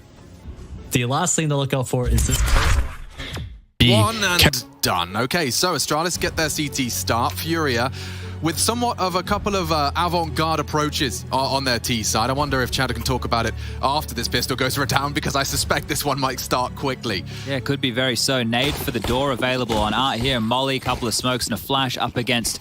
Oh, Glaive buying into a 5-7 with a smoke. The rest into Kevlar here. Squeaky's blown off, and out they come. Quick smoke main. One expert believes a slight edge to Furia, and wow, one and done. They do shut down Glaive, but it's Blame. 2 in the feed immediately. Config's got one lodged in his skull. Blame might even find more here. Peppers through. Gap closed. Caught on the reload, and we're done. Talking about gaps, massive gap within that main smoke. That's the only way that Blame could have found any action there. Must have been blocked, do you think? I'm not sure. It could have been a misthrow. You know, a lot of players here in the quickness of all of it could misthrow that smoke, and you can see how lethal all that can be. So massive for the Danes to kick it off with the pistol conversion. Look at this gap. Oh, it's Look huge. how huge it is. And just 2 kills off the back of that. So a misthrown smoke, and the demise right here as Config pokes up his little head, drops the bomb and finishes the round off. It's the Bash brothers with a pair apiece. And this is important right now because, as you were just mentioning, it's an unorthodox T side that is played on. Out, down the vent he goes. The plant is name of the game right now, and the chase is on Art. Can he get the digits in time? Does he actually get a bomb plant? Wow, Glock down the vent. It's a slight gap, and it's been punished. Fair play, Furia. Mission accomplished. They're going to get themselves a whole lot of extra cash, and even a frag. Diffuser's coming in. Glaive not to be too concerned. Yuri's grabbed himself a FAMAS. Yeah, I don't know if he really wants to keep that into the next round of play. Maybe hoping someone comes his way, but bomb defused 2-0, and that was quick. And quick is what we can come to expect from Furia. Now, unorthodox, off-meta, there's a couple of ways to describe this T side. We even had some smoke walls that brought up many questions that was it meant to be a fake? Did they flub it on purpose to do a bit of a fake? But this is the thing, they like to play through lobby. You heard Kassan talking about it there on the desk. I want to see if they've diversified it all. Now would be a perfect time to start throwing some on-meta plays like the L-block smokes or something that Astralis wouldn't have been able to prep for here, but we're into the buys. And it seems they will be stubborn in that respect for the first couple of smatterings of util. Blame happy to take some space early on red. In and out here, so has seen enough. Nades towards top silo, actually chunking that one. Right at the toes right there. Chips him on down to 64 points of health, and finally to stand and deliver. Now, you would want to have a bit more of a top-centric defense if you're not worried about players slipping secret or into main too much. And Farley glued as they test Zipex at ramp here. He was so good on his B side. Molly forces him completely out and just swung on. Should be seeing him go down. Took their time. Blame unable to rotate through. Flames on the floor. Deny the option. Looks like Farley is aware that Yuri could be lurking towards yard here. Has made a couple of sound cues as Yuri's starting to pivot on in, and the lobby aggression, the next on the cards for Astralis' color by number Counter-Strike. Made it past Blame, so there is a gap. And Farley's safe, at least for now. Blame's actually falling further into CT spawn, so should have a good angle if Yuri tries to go up and over. Just like that. Doesn't even get up. It's over. Exactly. Oh, and Glaive makes sure of it. A quick burst of the MP9 and only Keserato to deal with, and that's Glaive handling business. He'll take that every day of the week. 4 frags for him in the opener. I really think that a bit of praise needs to be handed to Zip there, because he was mollied out, and a lot of players in that type of position would drop under. The fact that he gets 1, he does get traded, he does do a little bit of damage right there, but 1 is good. I think 1 is good in that situation, because dropping under does tend to give over a lot of space, and you can see Blame was worried about Hell and Yard, so fortunate to find that one too, but well handled from Astralis here. And what the hell is this? Safe into an AWP, Keserato into an AK, the rest into some Deagle, so an odd buy. This is on brand for Furia here, as Safe is going to have a look towards Yard, the spam through. Keserato's found an opening, but traded back immediately. At least the AK's not lost, but no armor for it to be plied properly. Oh, I tell a lie, sorry, Drop does have a vest. Yeah, just Kev. No head armor, so still very susceptible to the bullets of the M4, and Farley showing some little tricks of the trade. But this is actually quite nice now to be operating with the AWP. If I transition over to safe, he's yet to fire a shot. So unknown right now. And I mean, I would imagine that Farley's probably going to be in a position that's easy to... Oh, just like that. Farley tucked in, nice and tight. Art grabs himself an M4. Glaive has no info other than the sounds of a scope. Needs to be careful. This smoke is a bit oddly placed, isn't it? Zip is clearing lobby right now. Glaive is doing the same. And they are just going down secret. Even though they have the number advantage, Astralis are about to have all the info. Config is worried about the wrap to heaven. You can see him holding that from CT vent on the X-ray here. Yeah. So will he be first down the vents? Is vents the option? I mean, do you really... It should be Zip, actually, from ramp. Yeah, he's still worried about heaven and hell. They're gambling incorrectly here. Maybe an Astralis save if the bomb goes down. Yeah, one would assume. And considering the buy, I can't believe Furia pulled this off again.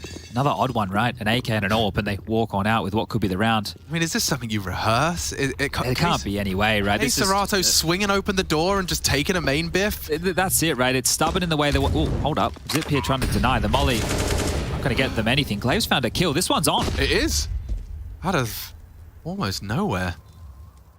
Yuri was trying to hold the vent rotate, but they're already on their way. Safe gonna struggle to contribute. Config's found another. And now it really gets awkward for Furia. Astralis written out prematurely. Yuri maybe can catch Config. Fully blind is dropped. They're playing this to perfection. And Deacon, so many opportunities for Yuri. If he could just stop the defuse. He's got the AWP. If he could just stop the defuse. He misses the shot. The full defuse. Oh, agonizing for Furia. And a perfect retake out of Astralis.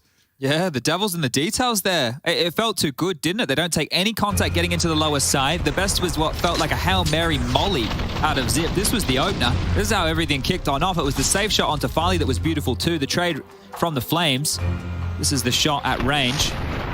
And yeah, you mentioned the box. It is a good angle for the AWP to take the fight, but it must have felt too good, right? Okay, yeah, we're in. They're not coming. And then everything, the dominoes, fell over one at a time here, and Yuri losing it all, unable to deny there in the final throws of the round. Now, it was an odd buy, so it's not the end of the world. They've been able to push the issue. They've been able to get the bomb down. They've been able to keep that cash stimulated here, but maybe one that Furia feel like they've let slip through their fingers. Yeah, two out of the 4 rounds that they've conceded have involved that bomb going down. Of course, we saw Art dipping down with this the Glock, but this one a whole lot more substantial. Blame's into an AUG here. Don't mind it. I think it's a bit underused at the moment. I suppose that's because the M4 is, well, silent and cheap. Hard to find. Yeah, cheap too. Vents? No, straight out top kill here. Vents are still blind. Farley does not get to play the game, and neither do Astralis. Playtime is cancelled. This one has to be a save now. It can't be more of the same from the previous. Blame disconnected, Zip 2, bomb goes down, 40 seconds thrust onto the clock, and this one has to be Furia's first. It does feel like that some of these quicker rounds on T-side nuke, it does boil down to if that main player sprays down 2. You know, if he doesn't, you pop into the site with some good flashbang. Yeah, this is the thing, right? When you talk about CT protocol utility, traditionally you have 2 players going up the rafters. You have one throwing the first Molotov towards the squeaky door. Oh, trying to throw that one away, I think. Art is going to get that into his hands. And yeah, you tend to throw that first Molotov towards Squeaky, the second one towards Hut. That's the deny. And then the T's, if they want to come through, they have to extinguish, and then they're coming through grey screens. You're meant to be able to lock them down at the choke point. So you bang on. If you don't have that main player there to spam, it was an AWPer. And as soon as he smoked his flash, takes one shot, you could see he came out of the white screen to K-Serato in his face going, hello, and denying him, and then plucking them as they try and scramble to get into the site. So very well done here. This is the first, just tucking into the vent. Config even got the opening kill, but immediately traded. So a good trade from Art there, and that's all she wrote as the AWP.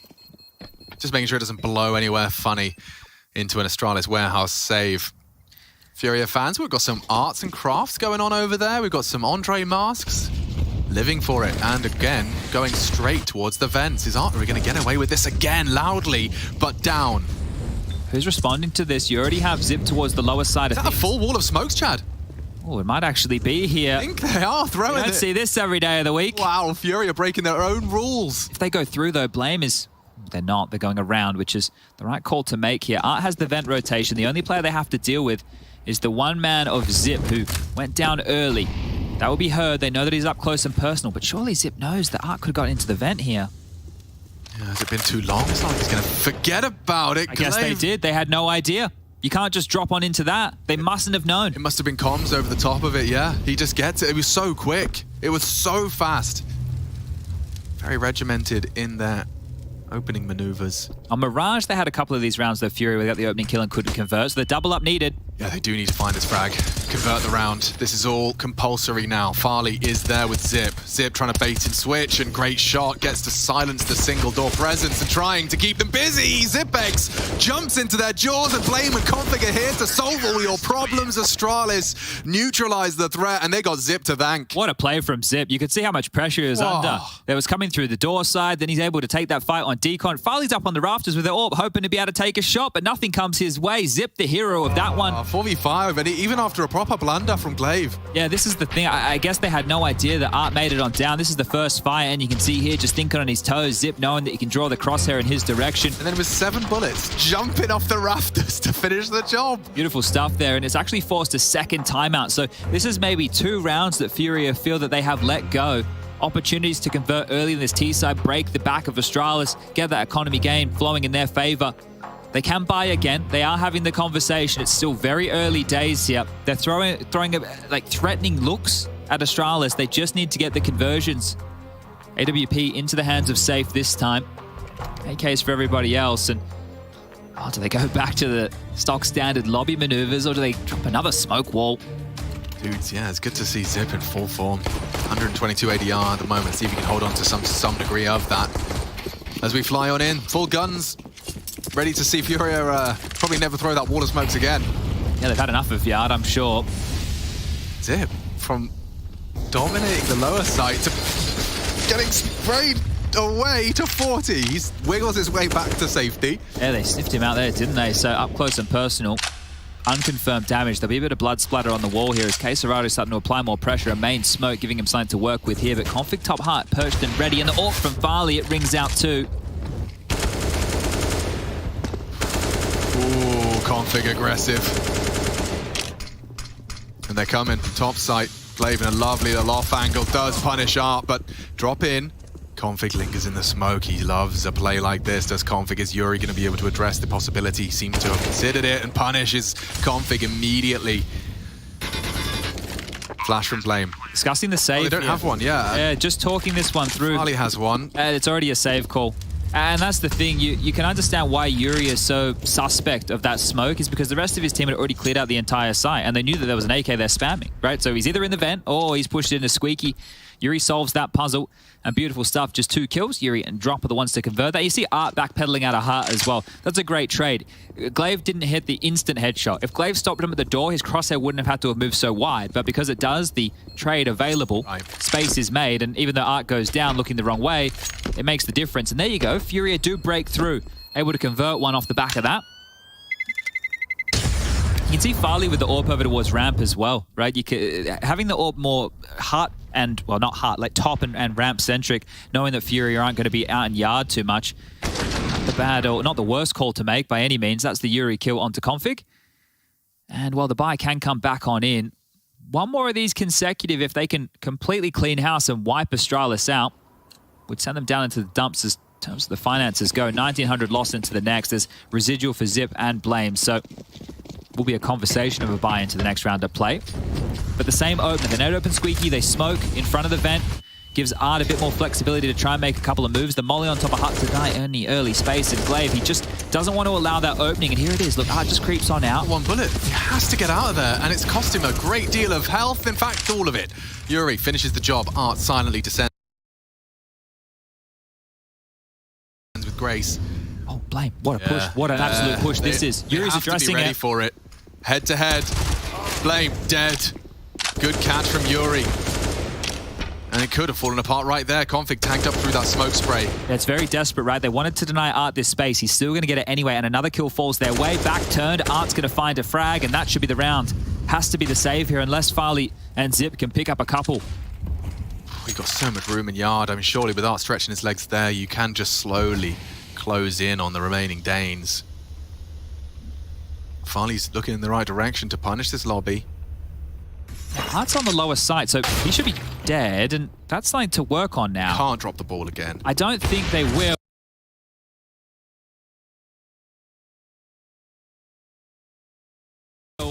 Oh my god, he gets it and gets away. And a no-scope from Farley. He denies entrance into the site. Oh, and a no-scope into drop. He hits the wall bang, makes a round out of it now. Zipex in the 1v1. Yuri, sweat on the brow. Oh, up and over. Zip poked it out. Here's it and snaps into it. Astralis break Furia's back over their knee. And it's Farley. Lobby locked down with that close quarters AWP. Has a grin on his face. I can understand why. That right there, the no-scope through the hut onto drop. What the hell was that? This is combat AWPing right here. They're unable to punish. He gets to peek on back, running into the AWP. Barrel is safe, and then check this one out. No idea. No idea. Just takes it on the sound cue. Yo, dangerous indeed. Absolutely, Chad. He is danger incarnate. Oh, and Zip never going to let that 1v1 go. He lives for those. Damn, Astralis, that's spicy.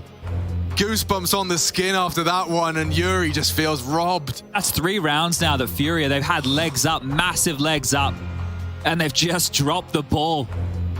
Well, back into the buy, they can keep this one threatening, but the mental is what is being tested now. I mean, yeah, I was about to give them credit for getting back on their feet, but Farley whacks them with a no-scope. You got to remember how this round kicks off. Glaive goes down to a hot wall bang. 2v4. It all falls apart right there. Oh, wow. Furia's mental thoroughly tested now. Again. Has given him another one. Another opening kill. Into the site. Crosshair in the wrong place. Config stands vigilant and ready for more. Ready for Yuri. Does go down. It's Art again who's managed to somehow break into this top site. I gotta convert this one, surely. I feel like I have to stop saying this. I'm still in disbelief, but yeah, it does seem like this one is going to cool off. One of the problems right now for Astralis is when they're responding to this top pressure that's being felt through the squeaky door maneuvers and then the hut spam is if they do play through main, they're under bombardment, right? There's so many nades, bullets, everything coming on through, whereas you would like to start 2 up on the rafters, but if you do that, then vent drop is very susceptible. So it's a tricky game that they're playing. Glaive is trying to make sure Art can't get down the vent, but is putting himself in the firing line, and he's gone down early in 2 consecutive rounds here, so they will get this one back. It was a miracle for Astralis to pick that one up. Yeah, we haven't seen 2 consecutive from either of these squads yet. They're trading blows. I mean, who does that favor, you'd argue? Furia, I would say, yeah. And this is the thing. The save from Farley and Zipex here will get them 2 more buys coming on through. It is one of the individuals, maybe dropped MP9. Yeah. Visible. Oof, the nade going right off, so look at it all, and just as the smoke starts to plume, so Art's got some keen eyes on him here, and yeah, it's desperate because Blame needs to help Config. He's trying to take advantage of all of this, and Art hasn't really cooled off, right? He's had 2 good maps back-to-back, whereas Config had a great first map and a very quiet second. So if Config can get online here, 7 kills currently, we could have a real biff on our hands. Top rush again. Really? Stubborn. Config fully blind and executed from drop. Drop needs more. Glaive delivers 1 on the MP9. Immediately, Furia have once again seized control of this top site. Can Zip voice concern? He's going through. Oh, eats the flash. Eats the flash. He's going to burn. Oh, HP as he gets himself out of dodge. Yikers. If he fell off there, he would have died. He would have been dead meat. It would have been a crater. That would have been Zip falling off on Vertigo and then jumping to his demise. Do they really want to test this here? Well, let's see if Farley's got another one of those special summings. I don't know how you get back in here. Unless Blame can find something coming through lobby. The nade's not bad, but it gives up his position. A flash through for Zip. And he just peeks on out to his death. Save these 2 guns. Don't give them away, but Blame's got different ideas. Can't really go. Smoke on the face will shut him down. It's all onto Art. There's no time, no kit, but it's presence and pressure from Astralis, and they will take everything away from Furia and leave with an AWP. Astralis are making this hurt, even in victory. Oh, yeah, but this round's on the T side. Furia are up to 4, and this is mainly just through that top side play, so it is super susceptible right now. Astralis, how do you address this? How do you stop this? If they can just keep waltzing into top side, if they can just keep finding picks on A, it's meant to be the bunker. It's meant to be the site you can lock on down. Now, I know I'm probably not qualified for a question like this, but, you know, was there an incendiary? Was it just missing? Was it a question of finances? They walking out of hut so quick. There's a couple of ways you can go for extinguishers there. I didn't quite catch it. Oof. This is the flash. Look at that. Oh, disaster. Disaster. On the moonwalk, then the strafe, and ooh, it could have been a wobbly. Look at the flames as well. He just walks the tightrope. So Zip, bit of a circus play. Art ending up going down with the ship, but just getting enough frags. Astralis, they've got an AWP, and I think that's where the conversation stops. Yeah, because here's the thing. 2,400 is the loss bonus into the next, so this saved AWP. Blame's not the guy you want to be wielding this right now. Not known to be an AWPer is old Blame, but he's the only one with head armor. Nobody else investing a single thing. Farley's into a P250. Blame the AWPer. Well, this is it, right? Let's see what he can do with it. It's definitely outside of the box. We talk about Furia being unorthodox. Well, Blame having the AWP is that too. Yeah, ramp. I like this. It could be interesting if Furia find themselves there, but they might just be doing what Art likes to do best, which is walk on out, get on down, and start the ratty procedures. Caserato is vulnerable over this gap. We won't be expecting that. Look how far Art has gone. Just down, he's going to poke his head up from Secret, and he'll be able to call yard clear, at least for the most part. I mean, unless he's looking lockers onto Zip, he's not going to get any info. This round shouldn't get out of control. Look, Blame's not the guy who strikes me as an aggressive AWP player by any means. Zip has spotted some info here. He just caught Art on the jiggle, and Blame's coming back, so Blame might be able to put a leash on this, and that's an AK that could be stuck in warehouse. There you go. Zip, go pick that one up. I've got you a gun, mate. Good info. Building off of that. Things can go awry here. Furia cannot afford, just for the mental side of an aspect of this game, to concede here. And there is a conflict resolution. Blame kept a lid on. And that recovered AK. Well, it's better than nothing.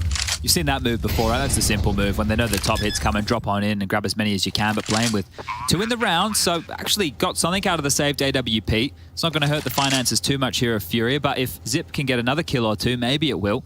6-5, we're going to find ourselves just a 1-round game. As we jump into the replay of these eco slaughters on the top side here, Caserato doing a good job of grabbing a couple and drop with a pair of his own. So beautiful stuff, and that was where they did lose the opening kill of Art towards yard, but handled, taking care of business, and looking good now. Furia out of, what are we looking at here?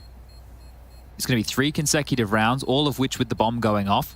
And you think about the 1 round in the last 5 that was able to be posted by Astralis was a round that they probably shouldn't have won.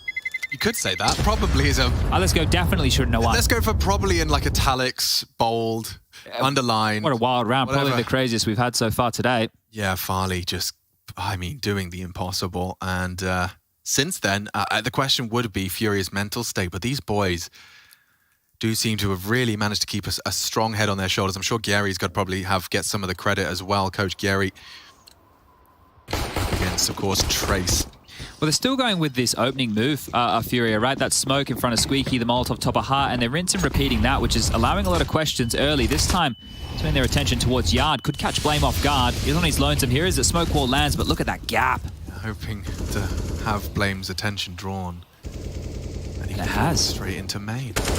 Over the smoke, but Config brings the pain, shuts it down. Famas v AK. Look at this room. Lots ready for this. Lots of space. Won't be ready for Glaive with the response. What a shot out of Caserato. Blame has kept a lid on it. It's Yuri to keep us interested. Drop in hut. Bomb on the floor. Well, Glaive just thread towards a more aggressive stance, and Yuri going right back around through lobby. Okay, this one gets interesting now. And whenever Yuri or Caserato are still alive, there's always a chance. Glaive is very close to this, jumping up and over. Hasn't caught the info of drop just yet.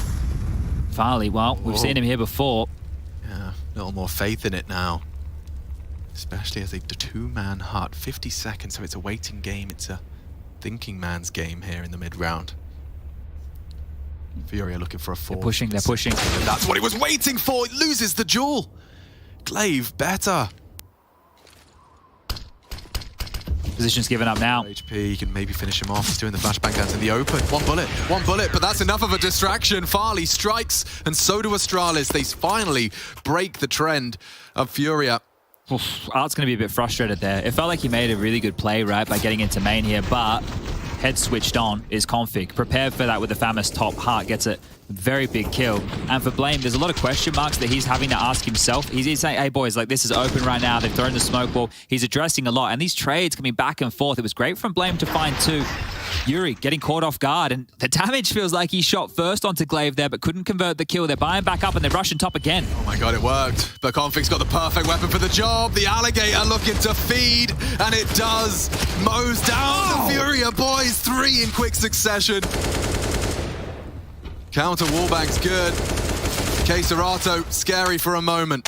But it's only Yuri. Only one of the fangs of Furia alive and kicking. But already takes a bite out of Glaive.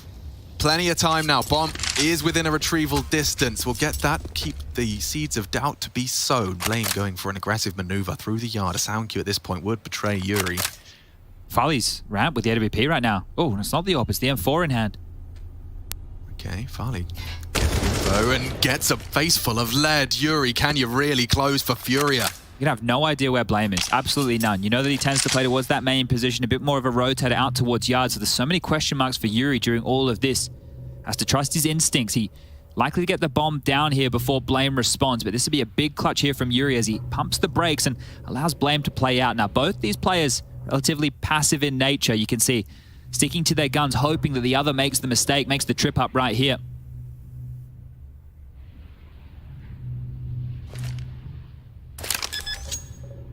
Blame starting to move now. Looks like he has addressed where the bomb has been planted, but there's still unknowns. Blame knows it is B. Yuri has absolutely no idea right now where he's coming from.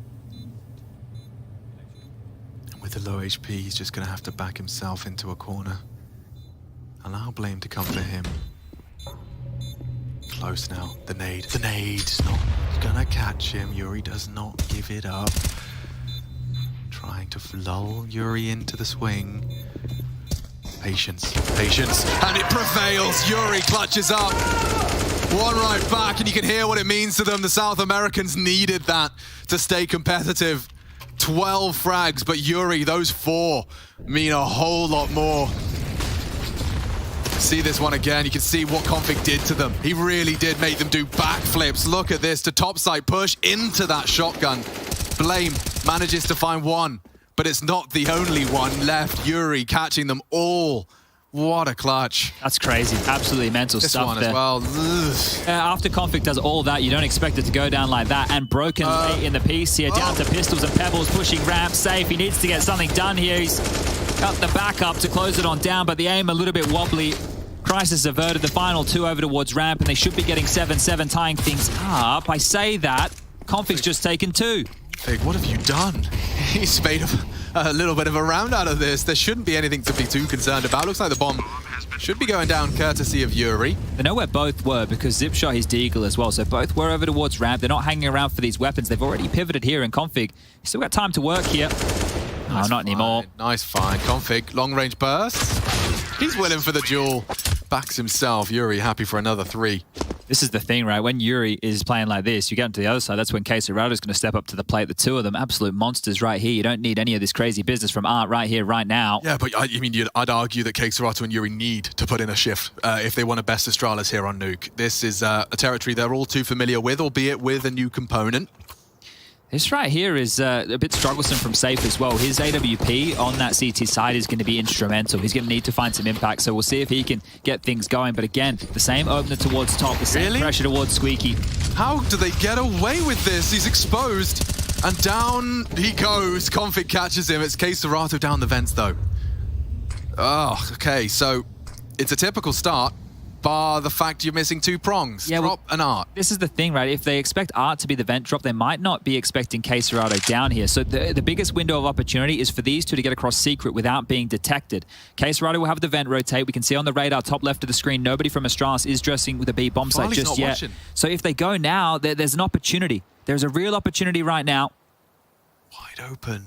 Look at the utility they have left over as well. There's a molly and a smoke for Yuri and Safe. So k-Serato does not have to move from this vent position. The 2 of these individuals can make their way towards the window side. They could smoke and molly left and right side of ramp.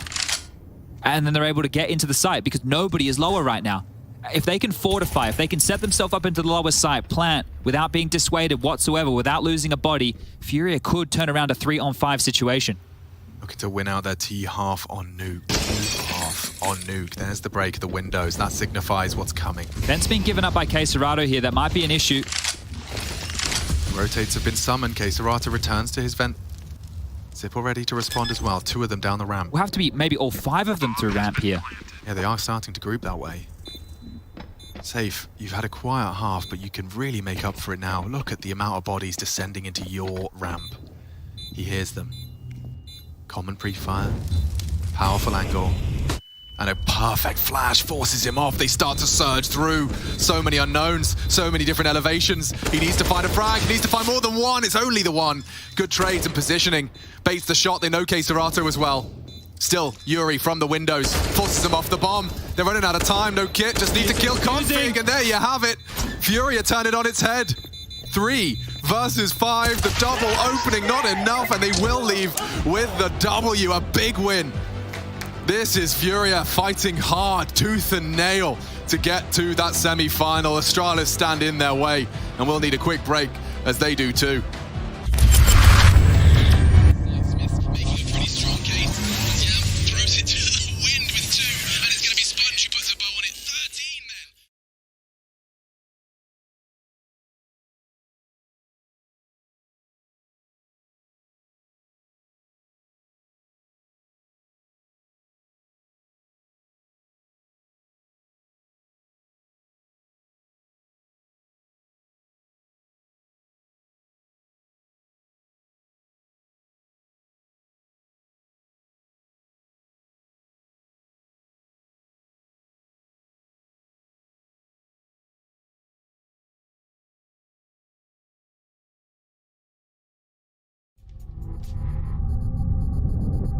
What the hell?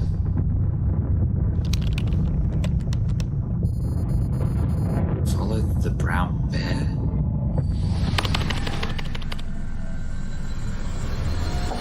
Who is it?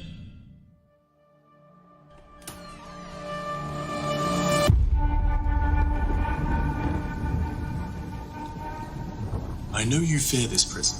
A prison you cannot smell, or taste, or touch. A prison for your mind, for your soul. I want you to break free. And I know you want to. You want to feel the taste of victory on your lips once more. And so, the choice is yours. You take the blue pill, and the story ends. You wake up in your bed, and you're coaching that spawn-based Counter-Strike you've always been dreaming of. Or, you take the red pill, and I show you how deep the casting rabbit hole goes. The team you're coaching? Cloud9.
Tonight, So cancel your plans, cancel that hot date, or bring her along to watch the fun unfold. Yuri, 19 frags, Chad, as we swap sides, and he is definitely firing on all cylinders in this must-win game. Certainly for both. Astralis take to the T side. Let's see what they're cooking. Sweeto blown off. Another nade for Glaive here. Flash on through and away we go. Whoa, Yuri's!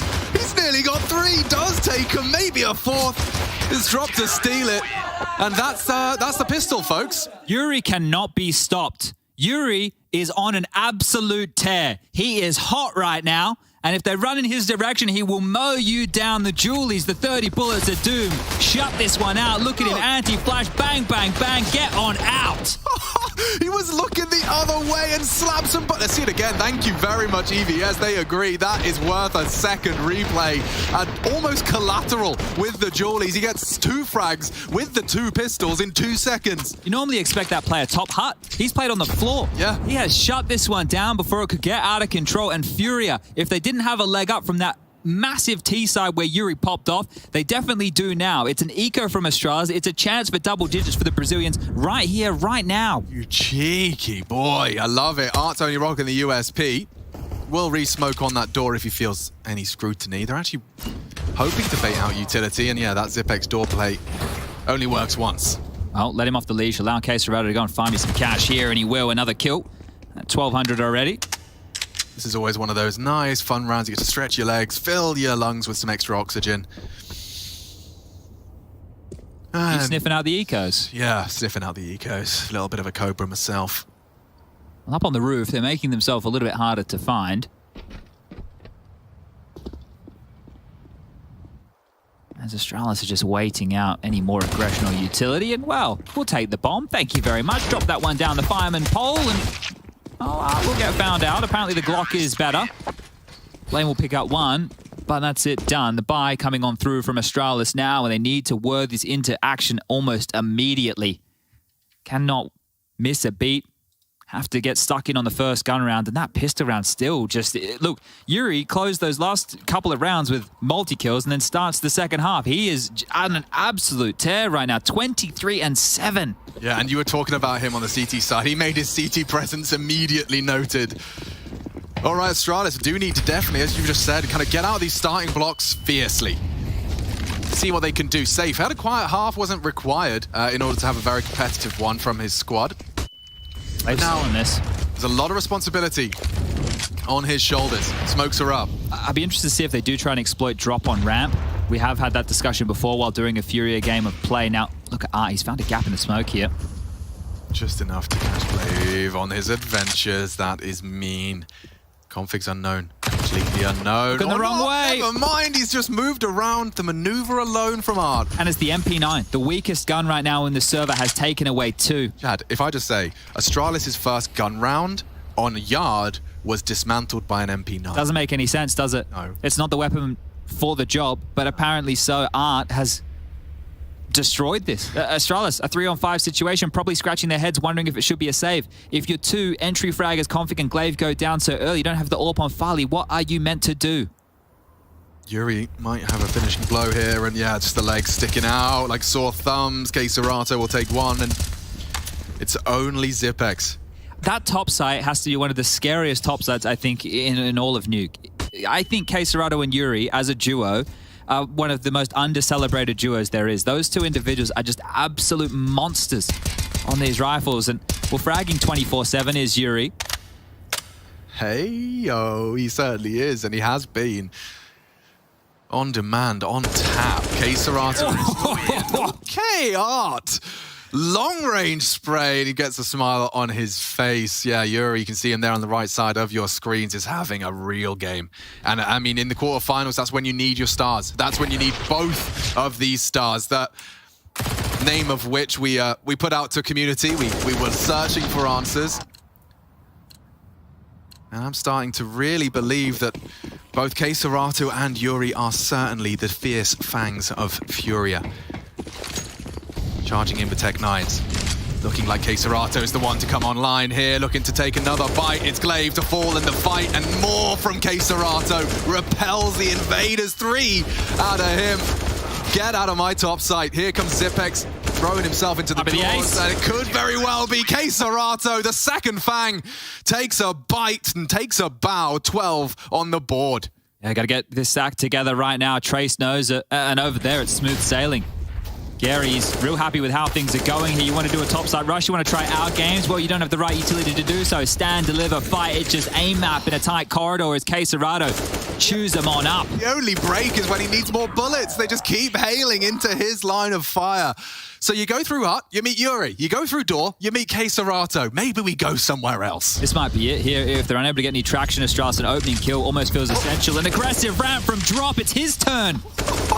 He's definitely gone to Art's School of Counter-Strike. Hold W, charge in, entry frag. Astralis haven't got to play a single round from a 5v5. This is really rough now for the Danes. They are just being stifled, suffocated, absolutely mauled by the Panther. Now he finds himself here.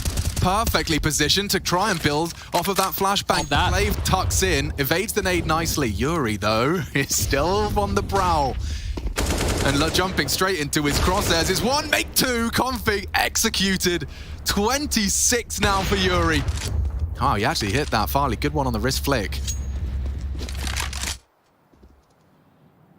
Oh, he's dropped off here quite aggressively, has safe.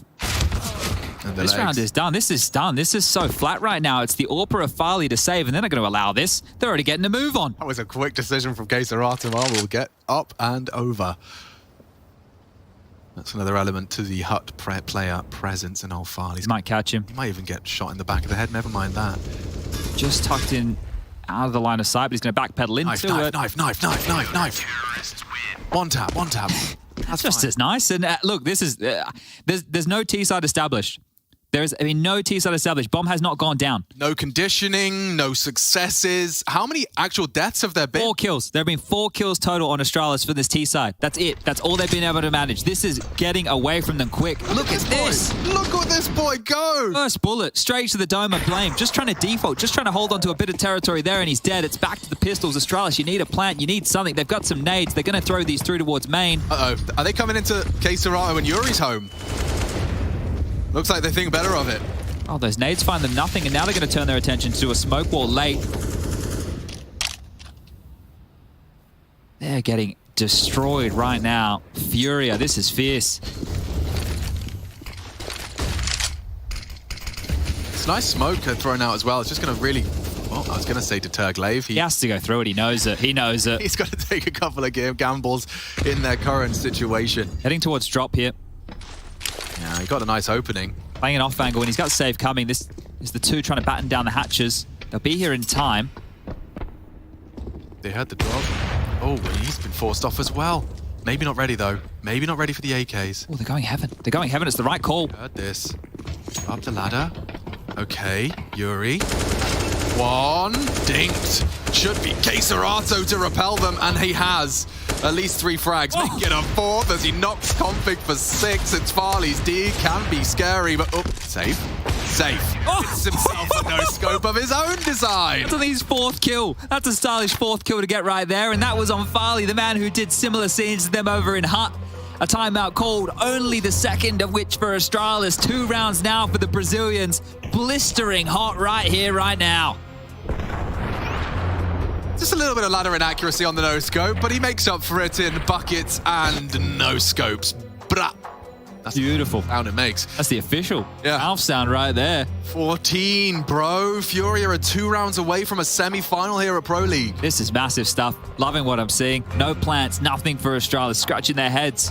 They get the buy back in, but you've been given nothing, been given no room, no quarter to work with.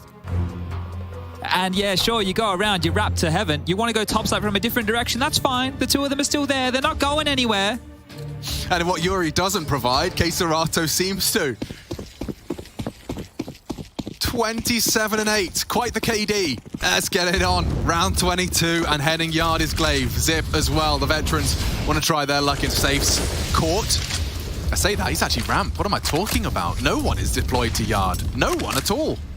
Might just start pushing here. They're seeing lobby relatively clear. Art, oh yeah, he's sniffing this one out. Nobody picking in his direction. He'll take all the room.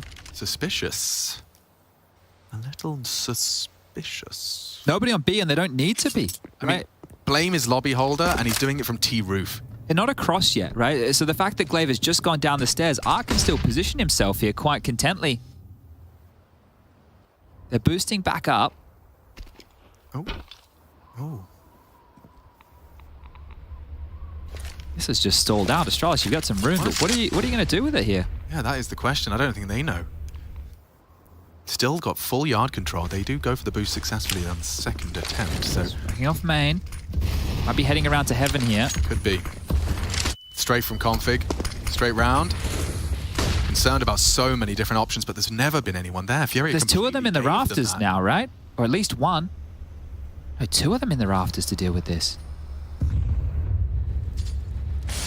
Yuri, he's got the AK, so there's no advantage for the T's in this head-to-head aim duel. He's safe from that under peak.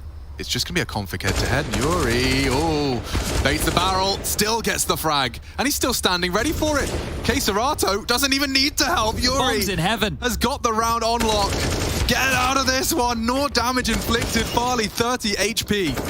Queserato needed that one onto blame. You gotta come with the ladder, 9 seconds. Safe, just enough. Forgets the info. They have to plant, but he can get Glaive as well. The round falls apart. Farley fake, not gonna get the round. Queserato and Yuri have got it on lock. The Fangs are here for Furia. 15, one away from a semi-final. Monster performance out of the two. We've been talking about Yuri with 29. Queserato's just chased him down, 25 kills, the two of them.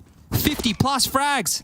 I mean, you were talking about this being one of the underrated duos, but this on top site is just impossible for Astralis to break. The fact they get two of them back up in the rafters as well. Yeah, take the space, Art cleared lobby, nobody home, and that makes the heaven position fortified. Two players on the rafters, it completely removes any threat, and this has to be it. Astralis are about to get blanked. Not a plant, not a round, nothing. Look at them. They're having a mother's meeting in lobby right now. This is what they've got. This is all they've been allowed to bring into the final round, or is it gonna be more? It's Yuri again. Opens up. Blind. One. Missed shot out of safe. Config is a threat. Needs to be punished. Onto the top side now. Hiding in the vents, hiding in plain sight. Leg sticking out, betrays Queserato. A grey screen for him. And it's just drop. The newest name in Furia. And he's got 30 HP. Doesn't stop him onto Farley. Up to config. Can we really see a 1v3 out of the new blood? And he is going round the world. Config has no idea.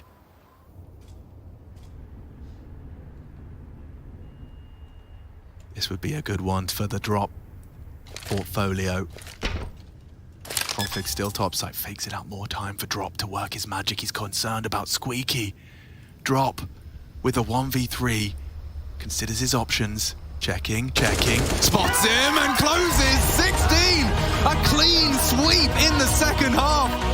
Astralis left wanting. They got no answers. And Furia sail to the semi-final. They'll be meeting one of FaZe or Na'Vi. And if they're watching this game, I'm sure Nuke might be a bit of a question mark. Scary scenes. A team to be feared, Astralis. Cut short their adventures at Pro League. It leaves and ends in the quarterfinals for the Danes. What a monster performance this one has been. Just locking down that top side and that T half. It was beautiful as well. They worked hard. They got it done. The unorthodox style here of Furia gets them through Nuke.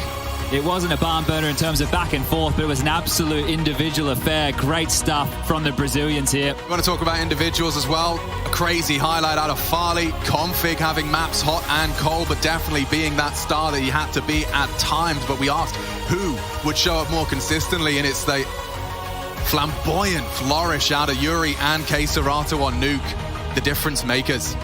We take a break. Quarterfinal concludes. Down go Astralis Furia in the semi-finals.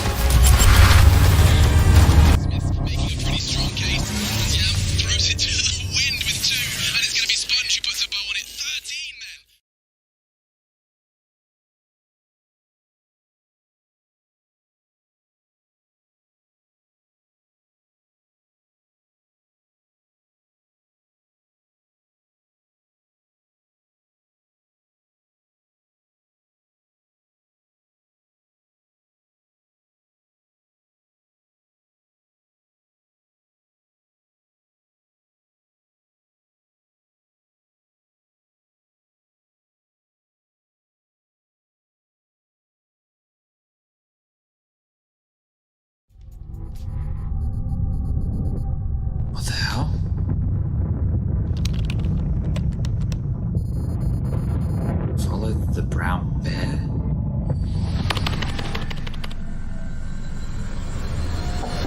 is it?